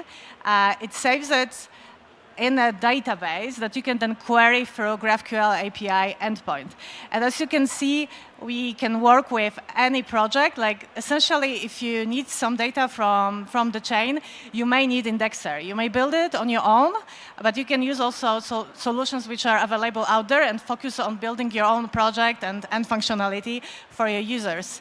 And we support many networks. I will talk more about it in a second, but we also work with projects from different verticals. You can use indexers for applications like analytics applications like blockchain explorers, but also for narrowed down use cases. And we have users who are building the apps from any possible vertical, from NFT marketplaces, from social-fi, DeFi, gamify, so a lot of different use cases. And we are happy to be faster than the graph. We monitor it closely. Performance is key factor for us. We also have a lot of features that make projects built with subquery unique. So we allow historic state indexing, real-time indexing of unfinalized blocks, indeterministic indexing. We are very flexible and have a lot of cool features. So just take a look at our documentation. And as I said previously, we do support a lot of networks, and it's currently more than 150. Polkadot is our mother ecosystem. This is where we started, but we quickly went beyond Polkadot to other ecosystems like Cosmos, EVM, of course, Near, Flare, Stellar, and many more. And to give you an overview, here are some of the biggest, or like we thought most important changes that we wanted to feature, but here is the link to all the current state of our support. And if you are here and you're a part of network team, make sure to reach out. We are here and would love to bring you on board. We made it fairly easy for our developer team to bring support for more chains, and we'll be definitely growing. We believe in multi-chain future, multi-chain projects, so that's why we put a lot of effort into bringing support for new networks. And then going to issues related with multi-chain indexing. So essentially, blockchain space is hard. The tech is complex. And personally, I'm coming from Web 2. And I was working for many startups, and the pace is fast, but the pace in blockchain is completely different. So to stay on top of what's happening, or stay on top of new technology, and who's building and on what, it's self-hard. So that's a problem. But then we also observe a growing tendency of blockchain becoming more and more specific, like application-specific chains. Polkadot itself, Cosmos zones, Avalanche subnets, Optimism stack. And this is great for use cases. This brings a lot of value to ecosystems, but it also causes a problem for developers. So there isn't data incompatibility. You're dealing with different RPC interfaces, different API protocols, data handlers. And if you want to index data from different chains, you will need to build different indexing projects, and you will need to unify this data somehow somewhere in your application stack to be able to power up your application easily. So this is something that can be solved for builders, and this is exactly where subquery shines. And also we are in the position to partner with many projects as a tooling provider, and we talk with many partners and customers, and we see that this is multi-chain use case. It becomes more and more important and is like a key requirement for new emerging projects. So definitely this is the future. And subquery build a solution that allows you essentially to index data from different chains, but into one database, which you can then query through one single endpoint. So this solves a lot of issues that I have mentioned previously, and this is truly write once and run anywhere solution. And you can index data from sources like EVM, substrate-based Cosmos within one project, and have the data shape tailored for your project, for your application, and then you can easily digest this data and solve the issue of data incompatibility for yourself. And behind the curtain, subquery actually runs many like separate indexers. So we have each node for every chain you want to index, but then we save it all in one database, and we provision this one single GraphQL API endpoint for you to query this data. And then to show you some examples, because it's a Polkadot context, so let's think you want to do some analytics for cross-chain messaging transfers, and you are looking at one parachain, and you want to index the transfers going to smart contract, which resides on a different parachain, which is EVM compatible. This requires for you to make two separate indexing projects, and then possibly, not possibly, but for sure, separate tables and maybe even separate databases. And then you have to work on querying, you have to work on unifying this data so you can then use it within your application. And this is something you don't have to worry about with subquery. And essentially working with subquery, for you it's changing 3 files. So for the schema file, this is the file where you define your objects in your database. A manifest file is like a configuration file where you are able to define what and from where you want to index. And then mappings file, this is where magic happens. You get data from the chain in a payload of your function. You do some logic, transformation of this data or not, and then you save it in your database. For multi-chain setup, you will need to enable it. You can do it either through command line or in the project itself. And then for each chain, you would need to have a different manifest file. And the rest should be the same as for single chain indexing. But don't worry, we made it simple for developers to actually get this different manifest file for every chain, so you can do it with one command through our subquery CLI. And for more information around how it works, check this guide, which is here. You can access it through the QR code here. But I will also show you quickly the project. And the project that I want to show you indexes transfers across Polkadot, Kusama, and Asset Hub. And here you have a code to the project itself on the left side, and on the right side there is like a longer blog post explaining everything step by step, why we are doing it, why it's important. But I want to show it to you, so let's see. Not sure how much time I have. Okay, so this is this project, and here, as I mentioned previously, I want to show you that we provision 3 different nodes, each for a certain network. So for this project, it's Polkadot here. And then we have Kusama. And then there will be Asset Hub here. And they all point to the same database. So this is important. So 3 different nodes, but saving data in the same database. And then I've mentioned schema GraphQL. So this is the file where I want to start. This is essentially where you define the data shape. So this is the result of your query. You will get data in this shape for this project. And it's all customizable. You can change it as much as you want. And this will be the same shape for data coming from every chain in this project. So this is pretty cool. And then want to show you one of the manifest files. For multi-chain project, we also need this file that references all the manifest files. Usually for single chain, you won't see it. And then let's say, for example, Kusama. So this is here our configuration file. And the top part, it's not that important. Where I want to focus is here, network. So this is the place where you define from where you want to index, essentially. This is all adjustable, so you can change it. And this is the place where all the 3 manifest files in this project will vary from each other. Essentially, for more of the use cases, the data sources will remain the same. And in this part of the code, you define from where you want to index. So here we have like the first block, but it can be any other. And then in the handlers, you define what type of data you want to index, what type of events, which module, which method. You can be as specific as you want. And there are more than 1 handlers to be used. And this handle Kusama event will match with a function in mappings file, where we go right now. And this is the last file I want to show you. And here we go. So we have handle Kusama event. So this is exactly matching the handler from the manifest file. And what happens is that indexer goes from this block first that we pointed to, and then goes block by block and checks if there is an event that matches our filters.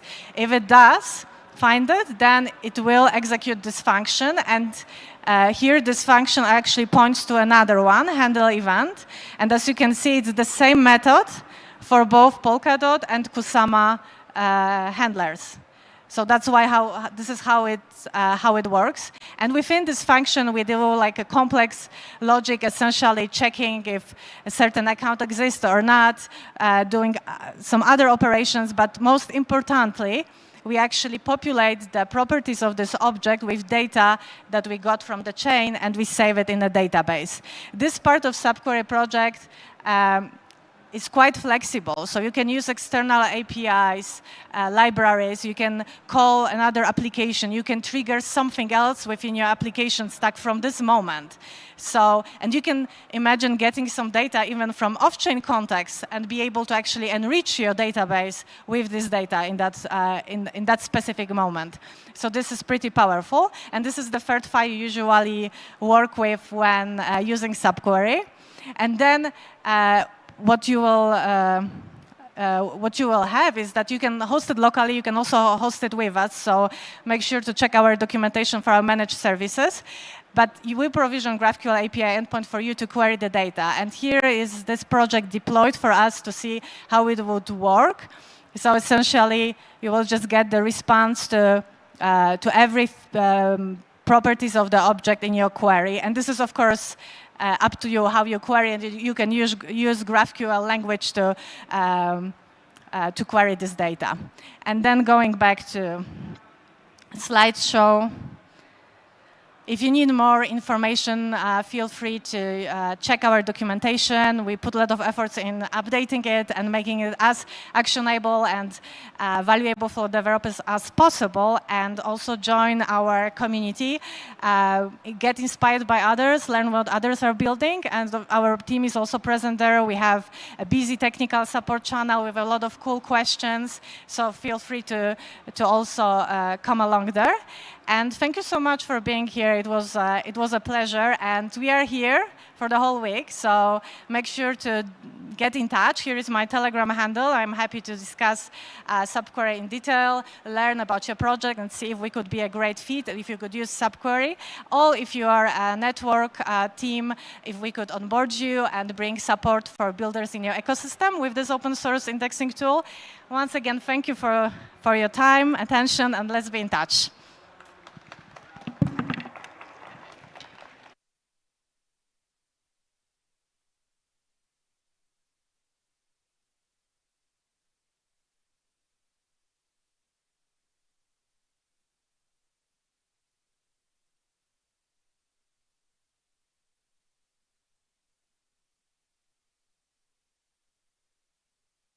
Okay, guys. Now let's welcome Kevin Nielsen, Developer Relations Engineer for Moonbeam.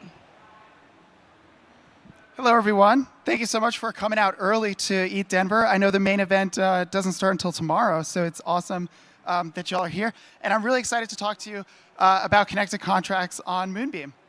So if you've listened to some of our workshops before, you might have seen that we talk a lot about XCM. We also talk a lot about connected contracts. And so I wanted today to talk about something a little bit different than XCM, and instead to talk about general message passing. And when we talk about general message passing, this definitely encompasses XCM. But typically when we say XCM, we're talking about inside of Polkadot. And then when we say GMP, we're typically talking about Moonbeam's connections outside of Polkadot. So that includes the chains like Ethereum, that includes chains like Polygon, Optimism, many others. And so today I want to run you through an example of what it would be like to interact with another chain. And basically we'll look at some of the mechanics of how this cross-chain contract call works. So there's typically two types of transactions that you would want to make. One is just to call a contract on a remote chain. It could be as simple as sending a message. We have several tutorials that show you how to send hello world messages to other chains. But more likely, you're probably going to be calling a contract. And that could include things like buying an NFT. It could be making a swap. It could be depositing some collateral. It could be anything. Anything that you can do on a blockchain, you can make that into a cross-chain call. And we'll go into exactly what that looks like in just a sec. So another option is you could also call a contract, but also send along tokens with it. And this would be like your bridging operation. And when we talk about bridging, if you're just going to a bridge like Wormhole, for instance, and you're bridging tokens, that's a subset of general message passing. So you're bridging value, and that is just the application that you're making with the GMP provider, with Wormhole in this case. So in this example, I have a tangible hypothetical example that I want to give you.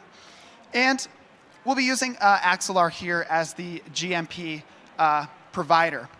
Now, a lot of these GMP providers, they work pretty similarly. There are some differences, but I felt that this is a great example to use to demonstrate. And if you understand one way, then you're probably quickly going to understand how the other ones work as well. So let's say that we'd like to mint an NFT on Polygon. And the NFT mint is free and open. But I don't have any Matic tokens. I haven't set up a wallet yet on Matic.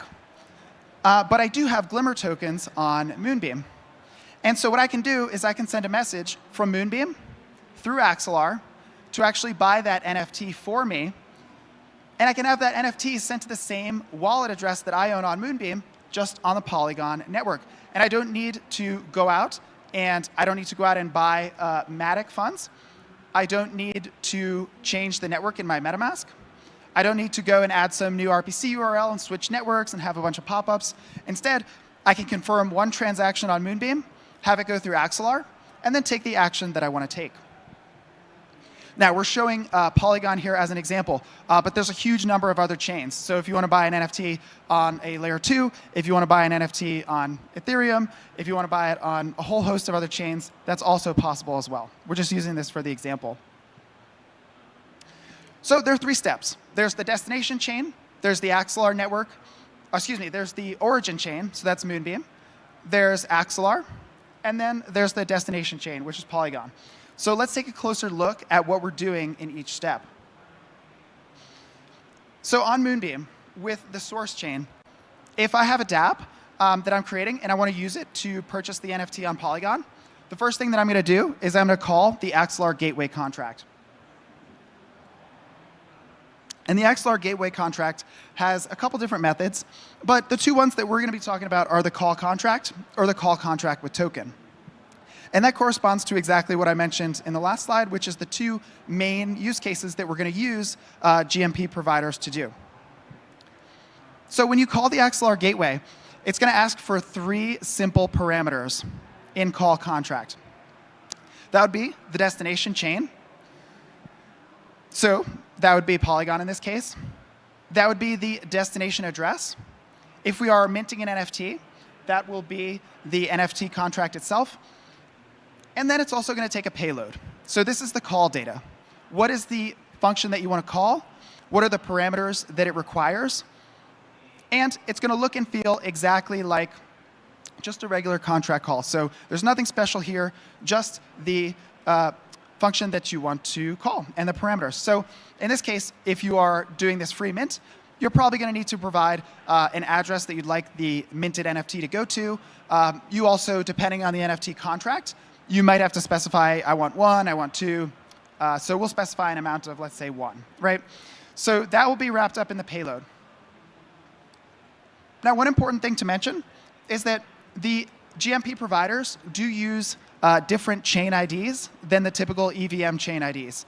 So Ethereum's EVM chain ID is 1, Moonbeam's is 1284, but a lot of the GMP providers will have specific identifiers of their own. And you can look those up on the doc site for each of the GMP providers. Okay, so just in a bit larger font, all we're providing, 3 things: destination chain, contract address, and the call data. That's it. If we are sending a token along with the cross-chain function call, we are going to have to include a token symbol and also the amount that we're sending. So this is if we use call contract with token. We're going to have 2 extra parameters that we need to provide.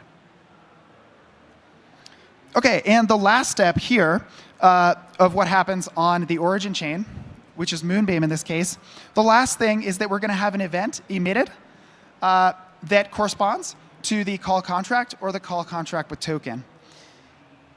And the Axelar network is going to be listening for these events. And if it picks up an event, then it's going to move on to process it and validate it and make sure that it's valid. So let's talk a little bit about how that works. So the Axelar network, as it is now, has about 75 validators. This is a decentralized set and a distributed set. And it's architected in a way that only one validator needs to be honest or just up and running. So if 74 of the nodes are down or they're malicious, we just need one that's working, and we need one that's going to pass along the call. So the Axelar network will process the call. It's going to perform a couple checks. So what is it going to check, right? It's going to check to make sure that you provided enough gas to execute the transaction on the destination chain. So let's step through that a little bit more closely. So the origin chain is Moonbeam. You're going to pay gas just like a normal transaction on Moonbeam. So you've got your normal transaction fee. But then you're also going to send along some value. And this value is just to pay for gas on the destination chain. So Axelar has an SDK, so you can calculate how much gas you need in order to send along with it in order for the call to be executed. So Axelar will tell you what you need to send along, and it will take care of the payment on the destination chain. So you're not getting Matic tokens, you're not doing a swap, you don't have to do any of that. Axelar takes care of that. And so as part of this check, it's going to make sure that you have enough. And if you forgot to, it'll say, it'll give you an error, and you'll be able to add the funds that you need, and then the call can continue. If it's approved, if everything looks good, it'll go through the process, and then it will call the gateway contract on the destination chain. And, whoops. Once it goes to the destination chain, this is step 3. This is now happening on Polygon. When it gets to the destination chain, it's going to call the approve contract call, also of the gateway contract. And this gateway contract, again, is deployed to every single network that's within the Axelar network. So we have Polygon in this example, but it would be the same thing if it's deployed onto another network as well. So approve contract call, that goes through. Lastly, we get to payload executed. And this is a normal contract call. The NFT contract, where we're doing the minting, it does not care if it's cross-chain or if it existed on Polygon originally. It can't tell. There is no difference. And this is very important because it means that you don't need to re-architect smart contracts. And it means that your cross-chain call is going to behave just like a regular function call. And so what that means is that if, for example, the NFT contract had some sort of whitelist, and if you, let's say, were not on that or something like that, if you didn't meet some certain requirements, then it would fail just like a regular transaction. So this sort of cross-chain interaction is just like a normal contract call.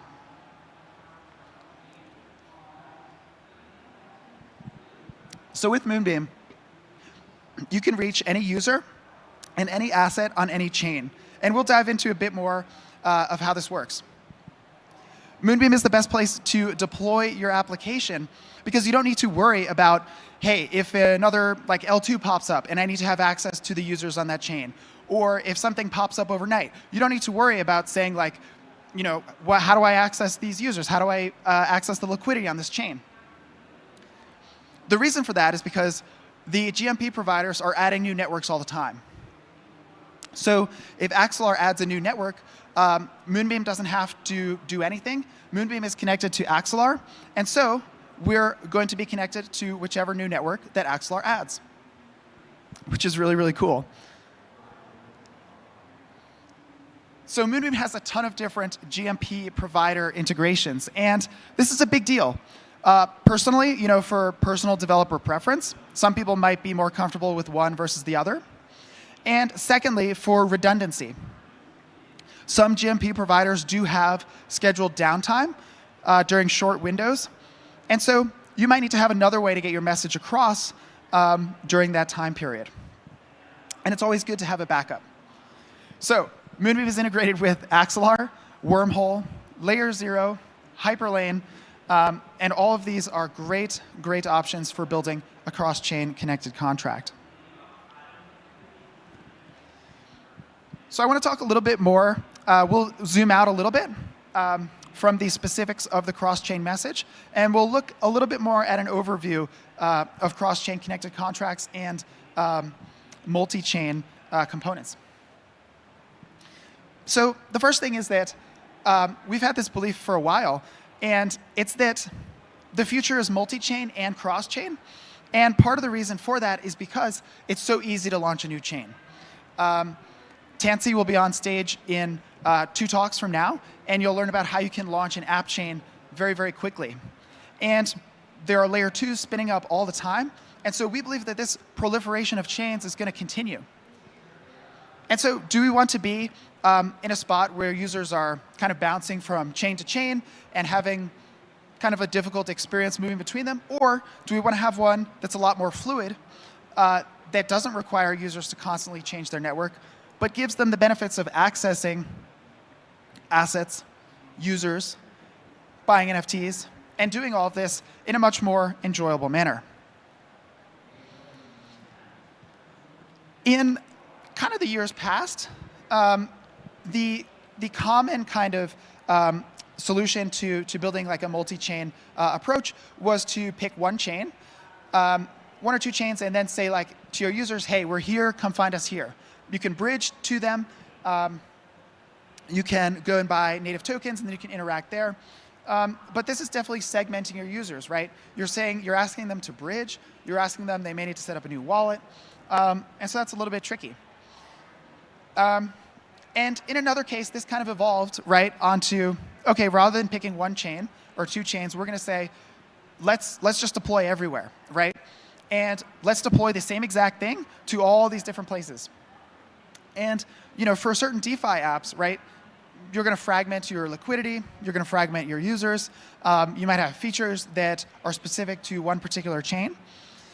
And as you know, if you're working with DeFi, you want to have the deepest liquidity pools. You want to have the best trades, with the lowest slippage and stuff like that. And so that is enabled when you have more of a connected contracts approach. And so one of the things that you can do is you can design a kind of a hub and spoke architecture where Moonbeam is the kind of the brains of your application.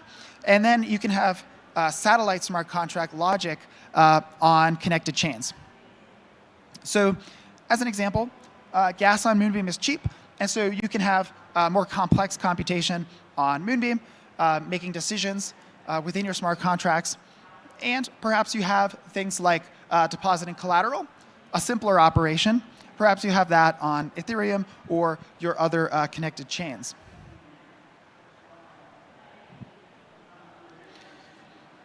So to reiterate, general message passing is what enables this connected contracts approach. If we didn't have the GMP providers that are connecting all these different chains together, we would have a very, very difficult time. So it means that applications on these blockchains can have more of a unified approach. They can be aware of each other. So they can benefit from liquidity on multiple chains.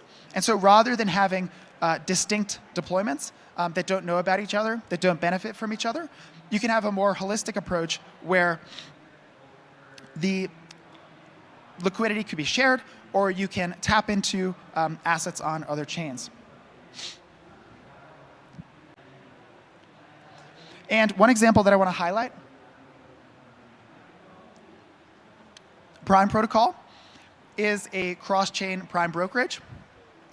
And a prime brokerage in traditional finance is kind of like a bank that handles the assets of VIP clients. And so if you're a prime brokerage client, you might have stocks, bonds, maybe you have physical assets, houses, boats, everything like that, with the bank, stored with them. And so you can go to them and you could say, hey, I want to get started on a new business venture. I'd like a loan. I'd like a $10,000 loan. And they'd say, well, we've got all your stocks, your bonds, your boats, your houses. Like, we have no problem giving you a loan. But in the blockchain world, it's more of a separated thing where you need to have the assets that you want to borrow against on the same chain. So if you want to borrow on Ethereum, typically you need to have your collateral on Ethereum. And if you want to borrow on Moonbeam, typically you would have to have your collateral also on Moonbeam. So let's say you have Ethereum that you wanted to use as collateral, and you want to take out a loan on Moonbeam. Typically you'd have to bridge that ETH over to Moonbeam and then deposit it into a smart contract, and that will give you a loan on Moonbeam. But with Prime Protocol, you can keep your ETH on Ethereum. You don't need to bridge it over to Moonbeam. You can keep it in its native form on Ethereum, and you can deposit it into a satellite smart contract. And Prime Protocol will recognize that. It will secure the collateral, so the protocol has ownership of that collateral, and then it will give you a loan on Moonbeam. And so the brains of Prime Protocol that are managing the liquidation decisions, that are managing how much collateral you need to have, all of that's happening on Moonbeam. And then in the case where you need to post more collateral, or the case where you need to be liquidated, the decision would be propagated from Moonbeam out to the satellite smart contract, which could be Ethereum, Avalanche, Polygon, Arbitrum, and there are several others that Prime is working with, and that is quite cool. And just another thing to add, if you prefer, to play around with this, maybe not on mainnet, then you should be able to play around with it on testnet. Many of these applications are deployed also to testnets as well. So for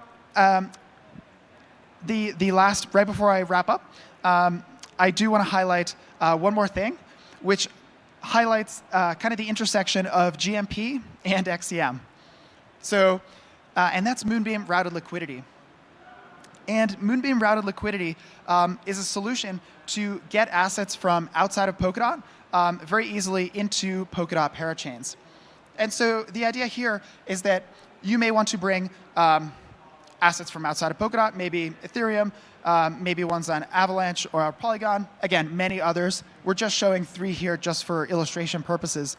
But you can bring those in through Wormhole, and all in one transaction, you're going to be doing what we talked about before, which was that a method similar to call contract with token. And once it arrives to Moonbeam, it's going to hit the GMP precompile, and it's going to be routed to the destination parachain. This happens all in one step. So it isn't going from outside of Polkadot. It isn't like staying in Moonbeam for like 20 blocks or whatever. It's the exact same. It lands on Moonbeam, and then it instantly gets routed to the destination parachain. And when I say one click, it's the typical bridging experience where you might have to do an approval one, but then you'll have your transaction confirmation, and you'll specify the destination just like you would on any other bridge. So you may not have to worry about like what's the destination parachain. You may not even know that it's going through Moonbeam and then going to Polkadot. So going to a Polkadot parachain. So you'll just have the destination as Hydrodex or whatever the parachain is that it's going to. You'll select that on the interface. Carrier is one interface, and Carrier uses Wormhole, and then it comes in through Wormhole, it goes to Moonbeam, and then it gets routed to the destination parachain. Okay, and that's it. Thank you so much for your attention. And if you'd like to check out the slides, you can access them at bit.ly/moonbeamdenver. We also have a booth. We're in Devtopia, and I believe it's booth number 201. We are right next to Wormhole, so come by and see both of us. Thank you.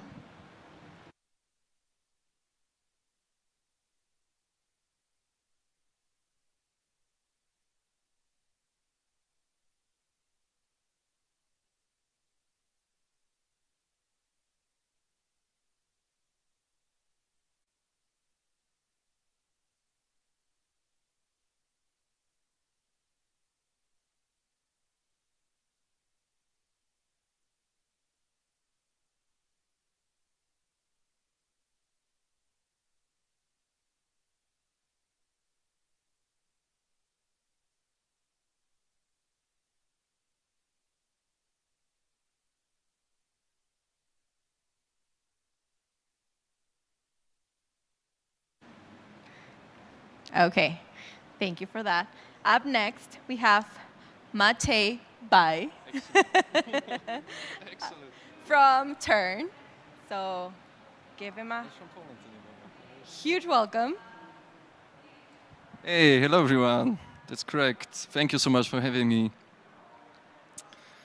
So yeah, that's correct. My name is Maciej. I am CTO and the founder of Turn.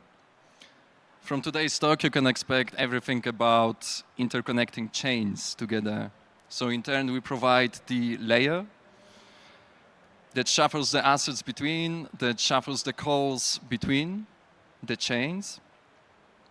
And then the next step that is going to happen is building out the hub of smart contracts to use. So Turn itself, we do have a parachain on Polkadot. We also do have a parachain on Kusama. This is running under, this is providing with the smooth Polkadot consensus. But what we also do have is the whole settlement layer, the set of smart contracts, and the set of kind of this application layer that provides full EVM compatible access to provide the way for orders to be dispatched, and the execution layer that fuels the execution engine. So a little overview of the landscape. We all know the the ecosystem is thriving now. EVM seems to be very much, in our eyes, the standard of how the user base is really interacting, how all of the toolset is interacting with the blockchain itself. once you deploy a rollup, once you interact with L2, L3, it is pretty much expected that everything follows EVM standards. All of the toolsets is there. All of the tooling, metrics, analysis, everything is there available for EVM. So we're very much aware of that, and this is how we also crafted our architecture to be very much compatible for this. But we also do not forget that there is many thriving ecosystem on layer 1. So Polkadot, Solana, Celestia, Cosmos, Sui, like they're all expanding their users bases. They all provide different standards sometimes as well. So this is the problem that we also address in turn. Not only we are providing the solution that is capable to connect to any EVM, but we also abstract the layer between L1s to provide this coherent kind of execution layer, easy to access for users and for any smart contracts that hooks on top. So the easy division of Tern.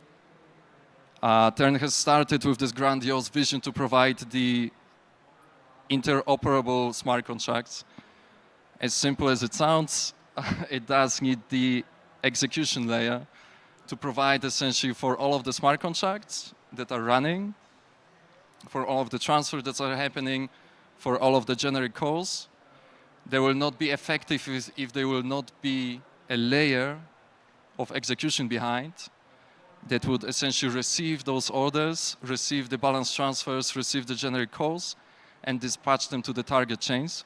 And this is very much on our eyes to provide with the execution layer for the coming months. And we do it by providing the protocol that allows for the trustless interactions between users who dispatch the orders. And the user could be either a user that just clicks through the user interface, or it could be an application that submits the orders directly to any of the connected chain. And it could also be the smart contract itself that also acts as one additional client and dispatches all of the calls. The calls are then being processed by executors, and then we also have the verification layer provided by attesters that are then checked with the on-chain validation system that is hooked into the parachain itself. So this collects into a modular stack. The settlement layer, this is something that users, executors interact directly with. This is a set of EVM smart contracts that is deployed into major L2s and into really anything that is able to dissect Solidity smart contracts. Then the following layer, consensus and validation. This is provided by the parachain. So we store as much data as we can, essentially to cost optimize the settlement execution layer. We provide all of the data that is necessary for validating all of the traffic that goes on the parachain itself. So the caveat here is also on the parachain itself.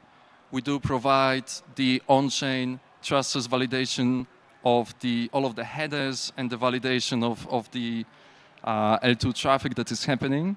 So we do have in works Ethereum Lite client that is also extended with three L2s, Arbitrum-based Optimism. And we also have in works, and this is something that we're going to be rolling out like later, but we do have in works the Celestia Lite client as well. Then there is like a nice little caveat.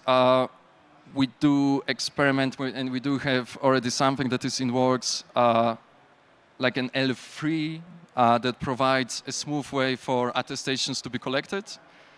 And we do it just so that the cost and timing of the overall execution, it is much faster overall. And yeah, the most important part here that we wanted to focus on is the off-chain part. So collection of the roles that work alongside of Tern protocol to provide with the smooth execution. So executor, this is the pivotal role for us to provide the on-chain liquidity. this runs as an off-chain component.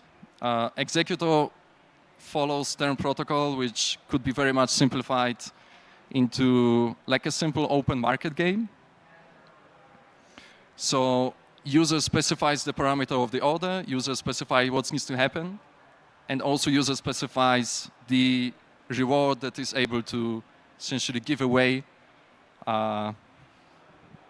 to executor who's going to be picking up the order. So executor is constantly evaluating the orders. Shall the order match essentially the criteria that executor has set out? Is the spread matching? Is the order going to be cost effective? It all works on the open market rules. And yeah, if the order is estimated to be satisfiable, then executor is being put into the, is binded by the protocol after they win bidding to execute the order. So execute the order, it simply means do what is expected for you to do by a user, make a transfer on destination chain, and by doing so, you'd be able to score the reward that user has left for you on the source chain. So yeah, this is more or less really these two steps that need to happen. So on the left side, we have a user that submits the order. And then on the right side, we have the execution layer, executors who are constantly listening to the orders, evaluating. Shall they find the deal well? They're going to dispatch the execution to the target chain. So yeah, we did arrive actually to like a smooth model where the set of the smart contracts, the settlement layer, we have deployed to Ethereum, to Optimism, to Arbitrum, Base. We also have a nice partnership going on via Consensus Scale program with Linea, Binance, and yeah, so this is the kind of the Ethereum L2s. But then also, and this is point one here on this slide,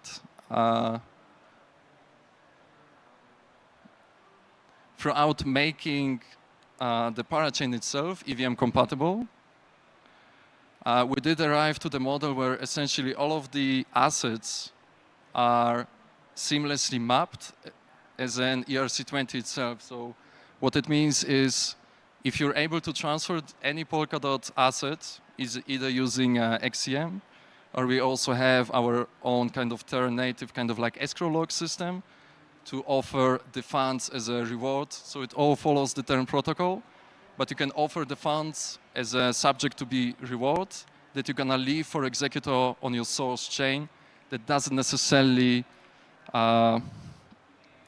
need to arrive with liquidity directly to be set under the execution. So this is like for us like a nice smooth way to essentially bring on as much liquidity as we can onto the Terra parachain, and then any asset that is living on Terra parachain, this is immediately available as ERC20.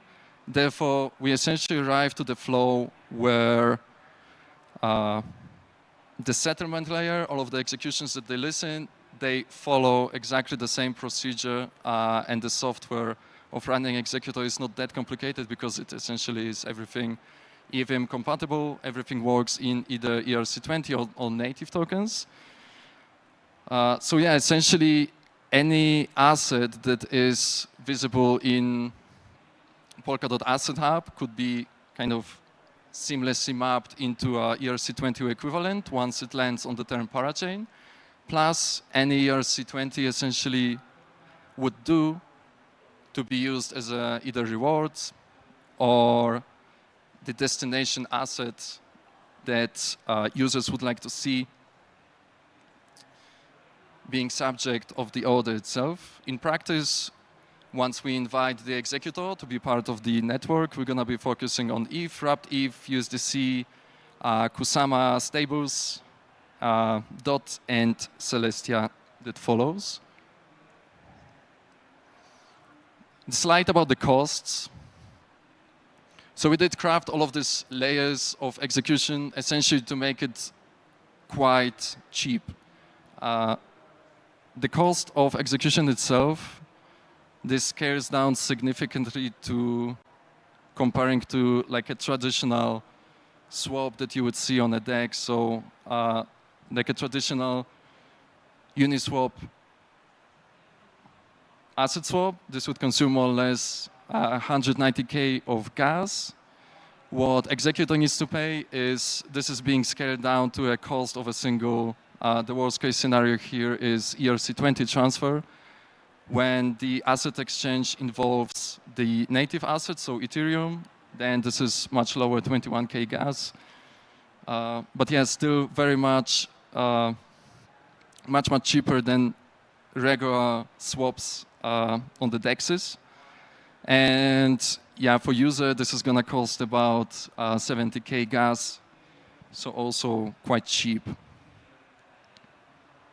And yeah, this is very much the call to action here for today's talk.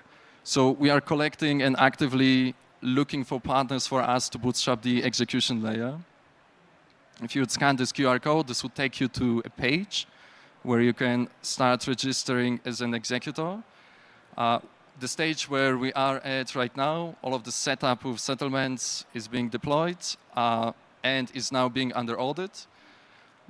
We're waiting still for 2 auditors to verify the contracts. One of the audits has been successfully finished. But yeah, coming weeks, you can hear definitely much more about the next steps of airdrop initiative that essentially we are planning to roll out as part of the Network Bootstrap program. And to make the onboarding as smooth as possible for executors, we also have prepared very nice graphic user interface application. So if you don't want to touch the binaries to run executor, you can also specify all of the parameters of running an executor throughout the nice graphic user interface app. This could be downloaded directly to Mac, Linux, even Windows we have. So this is going to be an app. You essentially specify, I want to process those selected chains. I want to process those selective assets on those chains, and you can specify the parameters on which, based on, you're going to be evaluating all of the deals. So this follows like a very kind of simplified market making strategy. So yeah, as mentioned, stay tuned to on our socials. We're gonna be rolling out the airdrop program very soon. This is gonna lead essentially the following weeks, the network bootstrap. And yeah, since the token isn't live yet, I would see the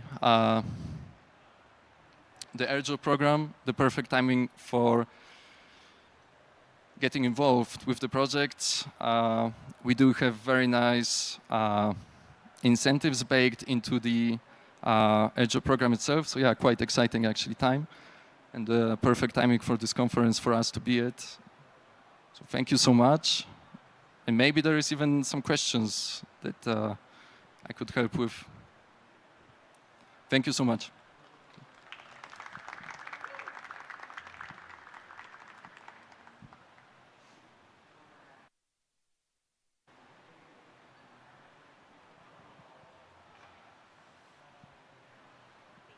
There was no questions.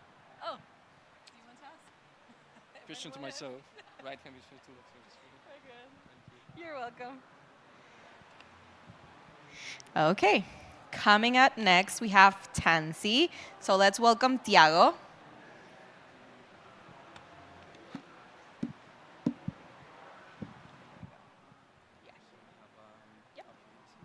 Should I hold the mic? Yeah, you can like this. Let me just. There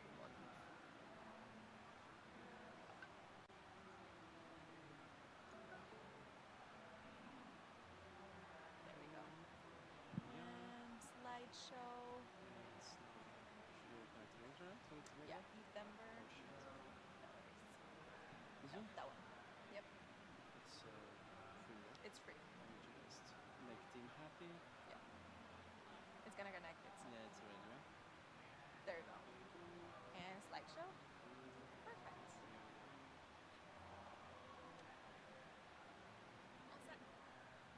you.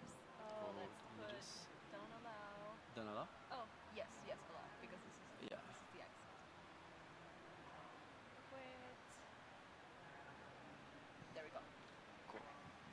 Sorry, guys. Technology is not my strong point, so thank you all for coming today. Thanks for having me. So I'm going to be talking a little bit about Tansy and, yeah, exciting stuff that we are building. Yeah, first of all, my name is Thiago. I'm VP of Growth at Tansy. Yeah, I just joined Tansy like 10 months ago, right after it was found. By the time we were just raising our first round, it was yeah, it was super tough time to raise, but we managed to raise from Arrington Capital. It was super cool, and yeah, in that time we have only PowerPoint, right? So and it was 10 months ago, so super tough time, but yeah, we managed to get that, and yeah, let's jump in the presentation here. So here's like a landscape about app chains. So. And that's the main motivation for Tansy, right? So a few years ago, we only have Polkadot, Cosmos, and yeah, just a few chains, app-specific chains. But right now, we have all this horde of, different approaches, different smells and flavors. But yeah, the app chain landscape has just grown a lot in the last years. And yeah, so one can ask, like, why to build an app chain, right? So why to build your app-specific chain instead of just deploying your smart contract-based application on top of a layer one, right? Why would I do that? So yeah, there are many advantages for building our own chain. Main advantage is the full customizability that you have. So yeah, in our case here, we are building on top of Polkadot. So we leverage the consensus layer and the execution, the settlement layer of Polkadot. But besides that, you have full customizability, and you are in control of your chain all the time. So that creates a lot of cool stuff that you can derive from that. Yeah, you can have vertical integration, so that allows a lot of flexibility. For instance, you can configure your own token to be the base token for a chain. A cool example for that, which is not in the Polkadot ecosystem, is Osmosis. So yeah, they absolutely allow many tokens to be used as a mean of gas fee payment. So that's one cool thing that you can make in our app chain. You can even have like I don't know, a gasless chain. I mean, you can customize all of that. That's particularly interesting for enterprise applications. That's a cool use case as well. So yeah, as I said, for any projects that have already a token, a governance token, it brings also more utility to this token, right? Because you can easily configure this token to be the base token of the chain. You can use that for payment for gas fees, staking mechanisms, and all that funny stuff that you can make to build and help to increase in your community, right? So, but yeah, I mean, all of that sounds wonderful, but building app chains, yeah, you just have a lot of challenges with that, right? So I'm going to illustrate a little bit. So first, you have the complex infrastructure management. Yeah, it's just maybe not the most capital efficient way to build. You have a lot of not only operational but also financial overhead on that. Yeah, I mean, we believe in a multi-chain world, right? So you have to create all this connectivity to bridges, cross-chain communication. That's particularly more easy, I would say, in Polkadot world and Cosmos world, but still, it's a challenge for those who are not familiar to XCM. It's not an easy animal to play with, but yeah, it's possible. And yeah, I mean, it's just another challenge is like the community building, right? Because you are building a whole community yourself. So yeah, to solve all of that, yeah, that's Tansy, right? So for those who are not familiar to this design here, that's a relay chain of Polkadot right here. And Tansy itself, Tansy is an app chain, is a parachain itself. And Tansy has only one purpose, which is to launch other parachains.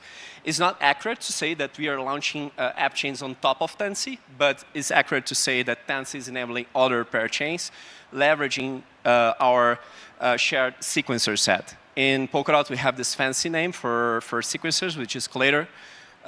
So yeah, Tansy is pretty much like actually the core business model of Tansy is the shared collator set. That's how Tansy makes money. Tansy is paid by the block production service in Tansy tokens, and that's that's our model, right? So we are not only producing blocks on behalf of the other chains, but also we produce we are a DA layer, if you will, as well. So the data retrievability is done by us as well. It's done by a special type of node that we call data retrievers on the absence of a better and more inventive name. But yeah, so that's Tansy's architecture in a nutshell. I'd like to, well, I'm VP of Growth, so I'm super happy to show this this chart here. So we are super happy with the first achievements that we did. So we launched in mainnet, in testnet about 6 months ago.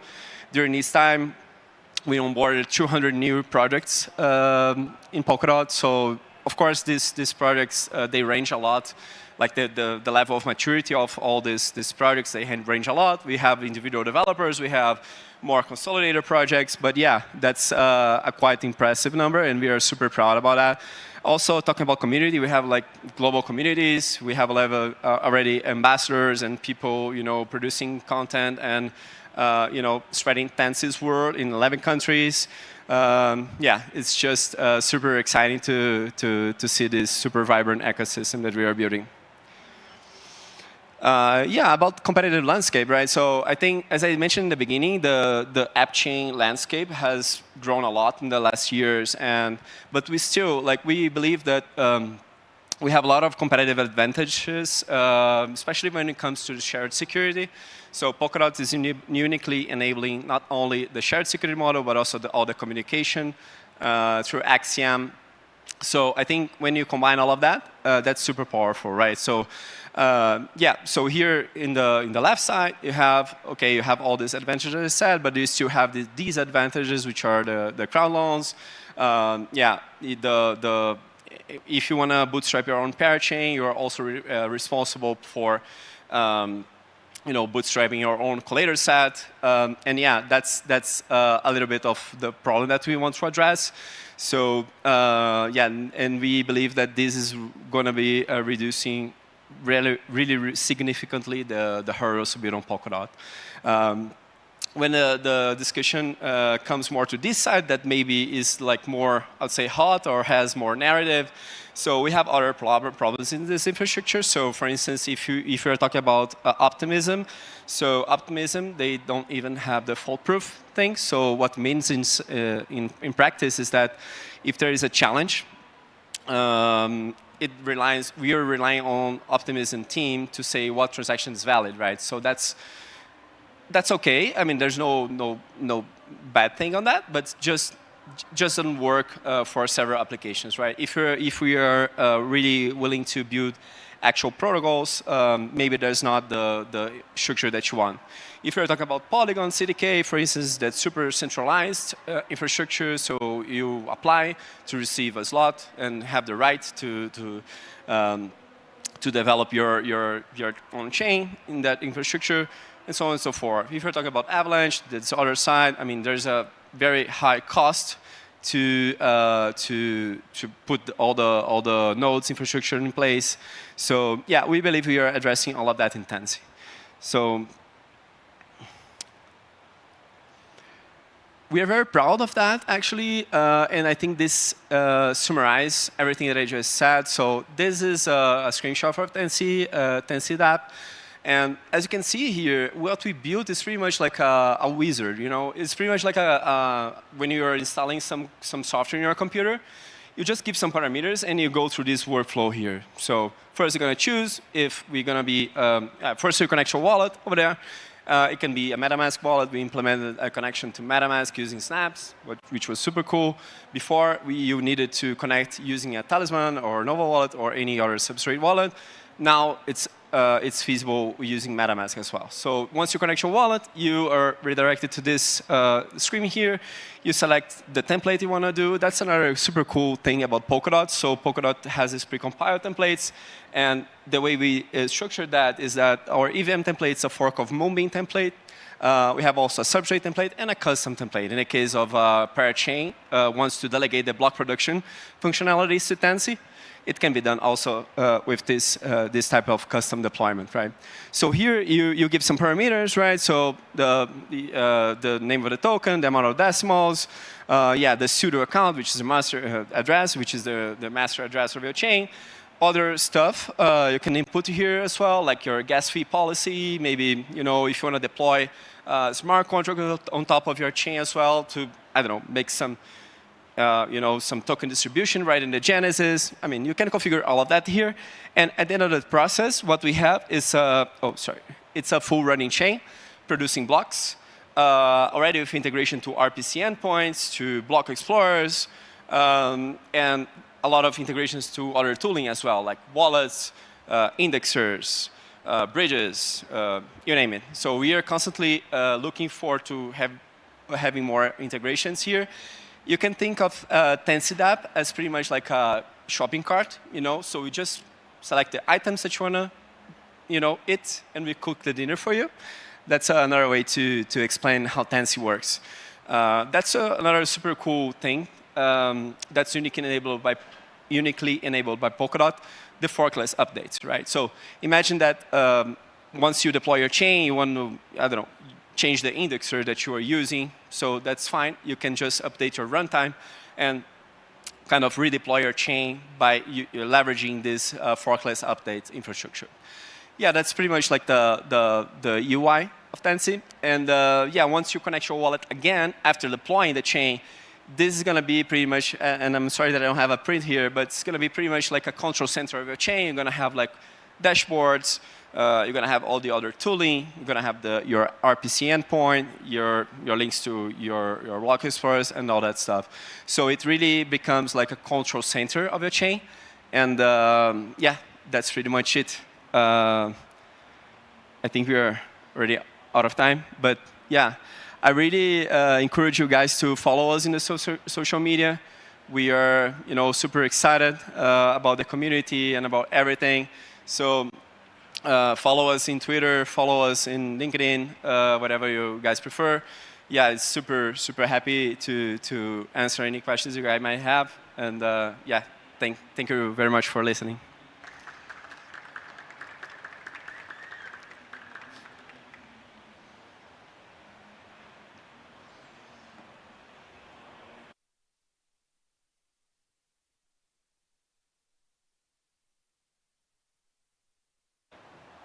Okay, last but not least, let's welcome Luis Ramirez from Gear Foundation. Thank you so much.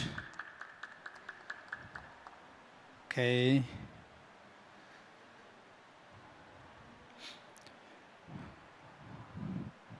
Okay, let's wait a little bit just to have the screen here. Just give me 1 sec. Okay, yeah, thanks so much, everybody. I'm pretty sure that you are a little bit tired. So who's gonna be at the party right now after the talk? Yeah, you're ready, right? Okay, last talk, but it will be something really interesting for you to learn about Bara. Have you heard about Bara Network before? Please help me. Wow, nice. It's something pretty cool to know that Bara is in the house. Well, this is me. Basically, the last 2 years, I've been involved in hackathons. All the hackathons that we can be part, we are there. And LATAM, mainly in Mexico, but we are working in different countries. Right now, I am in charge of the development community. I am head of DevRel for Gear Foundation. So today, I'm going to talk about Bara Network and signless transaction. This is something really nice. But before to talk about what we have for the developers, something very interesting, let's talk about the basics. Gear protocol. We all understand the core technology of Polkadot, right? Substrate. Well, Substrate, it's a modular framework to create basically any kind of blockchain using pallets, right? Well, with that technology, we use it. So Git protocol is substrate based, okay? We use substrate, but the part of the smart contracts, we change it. So instead of using Ink, which actually is the programming language that uses Polkadot, we use Rust, okay? So what are the cool things about the Git protocol? We have here three pillars. The first one is actor model. And this paradigm is really interesting because basically you can see as a basic computational entity as a model. Everything is an actor. An actor can communicate with other actors. And this kind of communication is asynchronous. So this is really important because that makes part of the parallelism. What it brings, basically, fast transactions. It's really interesting. And WASM, we all understand WebAssembly, basically what it makes forkless blockchains, right? But also WebAssembly brings to the ecosystem something really important. Instead of one developer understand from scratch one programming language, if you use one of the programming language that is compatible with WebAssembly, then you can join us. So right now we use Rust for the API, and also we are compatible with AssemblyScript, but we are working to do more programming languages accessible to the developers, and that is because we use WASM on the top of the technology. And the third pillar is persistent memory. And this is a really interesting thing about the memory. Yeah, because when we interact with the smart contracts, every smart contract has its own state. And that is possible because on the bottom, we utilize clever memory virtualization techniques that basically at the end for a developer, it enables to access to the state with one call and forget all the complicated things that you need to do and other stacks, okay? So this is important. Git protocol, you can see it as a black box, okay? This black box, it could be implemented in different kind of networks. So the first network that implements Git protocol on the top is Bara network. So Bara network basically is a layer 1.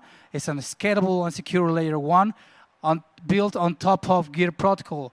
What brings Bara network to the ecosystem? Well, basically, as I said, you can use, for example, Rust and TypeScript and avoid domain-specific language. So you don't need to learn a new language if you want to enter into the ecosystem. And we are working to bring this kind of features also with Go and C++. For all the people who wants to learn more about the technical stuff, we have the Academy.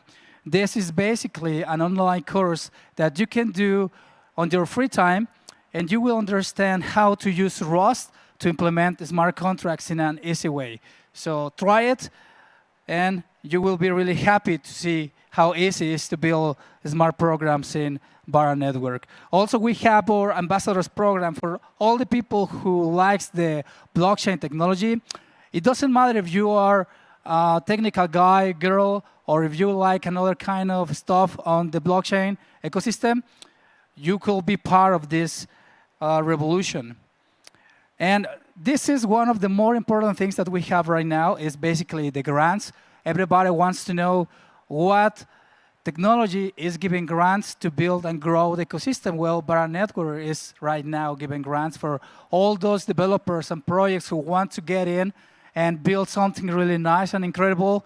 We help you to come with us.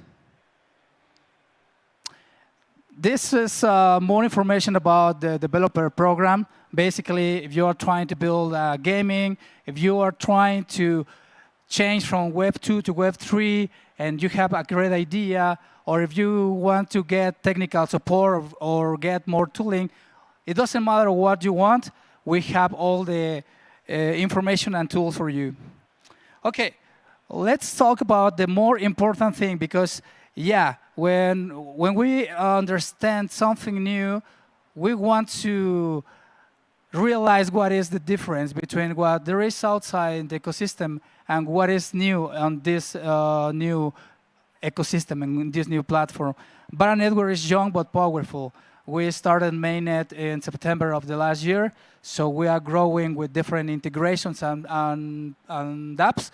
But we have these kind of features that are really powerful. Let's talk first about the delay messages. Delay messages, basically, you can think as the way how you can create one smart contract and avoid off-chain interactions. How is that? If you build, for example, a streaming platform, you normally wait till the end of the month for the platform to charge the user and validate whether the user is active or not, right? So normally this kind of behavior is triggered by an external event from an off-chain application. But here with delay messages, basically one smart contract can send one delayed message to another contract or to itself. So basically one smart contract can say, okay, I will send a delay message, and after 30 days, you can come to myself and ask a lot of stuff and validate. Okay, so this is basically something cool about the delay messages, full on-chain apps, and specify the time in the future. Another cool thing we have is the payless transactions. And with a Web3 application, the first thing that it asks to the user is to get tokens, right? But sometimes this is really complicated because the user needs to know where to get it, and where are you listed, and what kind of platforms can I get your tokens and all that stuff. So the user don't want to use this kind of application, right? Okay, the vouchers basically are the core inside of the payless transactions. Vouchers is basically a part in a smart contract where you can send tokens before to use the application, and that enables to the final user interact with your dApp without paying tokens. That's incredible, and that brings a lot of use cases to the ecosystem, because with this functionality, we can help to bring more developers to build and more users to interact with the Web3 ecosystem. And also we have the signless transactions. How many times have you played or you use an application, and every time you interact with this application, the dApp asks you to sign the transaction? Every time, right?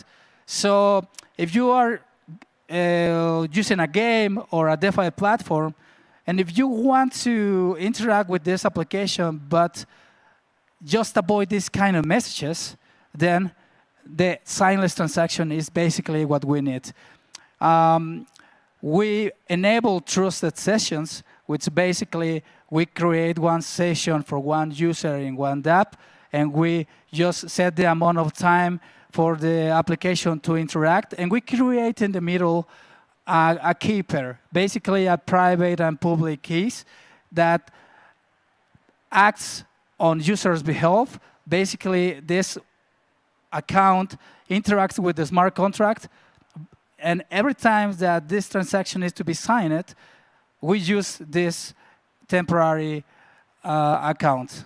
Let's see how it works. Let's check how is the internet. First, for example, we have here one dApp for the ecosystem.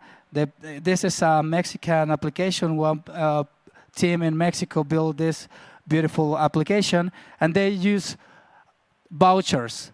Okay, so can you see? I'm gonna sign in with Zero Balance Wallet. I don't have tokens here. I'm gonna click on play. Okay. Yes. Okay. It's fast, the internet. It's good. Let's give and sign in. Okay. It says that I need to reload my web browsers. Let's click on register. Okay, here it says creating the voucher. As you can see, the user don't need to do anything. So this interaction is built on top of the app on the front end side. And now we need to sign just to have this voucher that will enable to the user interact with the app without paying any tokens, okay? So right now we have the voucher. We don't have tokens yet. We only have create the voucher inside the smart contract, and the smart contract understand that when this user interact with the application, basically all the interactions will be for free. Why? Because we send tokens to the voucher, and every time that the user wants to interact with the application, the voucher use these tokens to pay the gas. Okay, so let's go and mint one NFT. And here we have different kind of NFTs, and we click on mint. And this moment, we are giving three NFTs to the user. So as you can see, it's adding tokens to the voucher, and I paid, and after I signed the transaction, and now I have the NFT, okay? And we still have zero tokens. This is basically the incredible thing talking about the vouchers. Let's see how does it work now, the signless transactions. Okay, we have another application here, the Battleship game. I'm pretty sure that we all know this application, or we have played this in real life. Okay, let's use this wallet. This wallet has tokens, as you can see, 182 tokens. And, okay, let's create our map of the ships. And let's start to play. Okay, so this is the normal way the user interacts with the application. So you click on the space where you want to put the bomb, and okay, I got it, and I click, and this is the normal way we interact with the games. But let's activate the signless transaction. So basically, as I told you before, we create temporary key pairs. So this is the public key, and we have the private key also generated, and we set it just to sign the transaction. And right now we have 0 varas, and we can create a signless session. Okay. So we just need to wait a little bit. Okay, and we just set a password, because in the moment that we want to disable this, with the password we can do it. So we just click on the space, and I don't sign. Okay? So this is the way we interact with signless transactions, because we basically enable to the user to interact with an application, but enable the user to use it for certain amount of time. Okay, so I still click on the different spaces, and as you can see here, we have the time that the user is using with the signless transaction. So basically that's all on my side. So if you want to keep in touch with me, this is my information. Thank you so much for your time.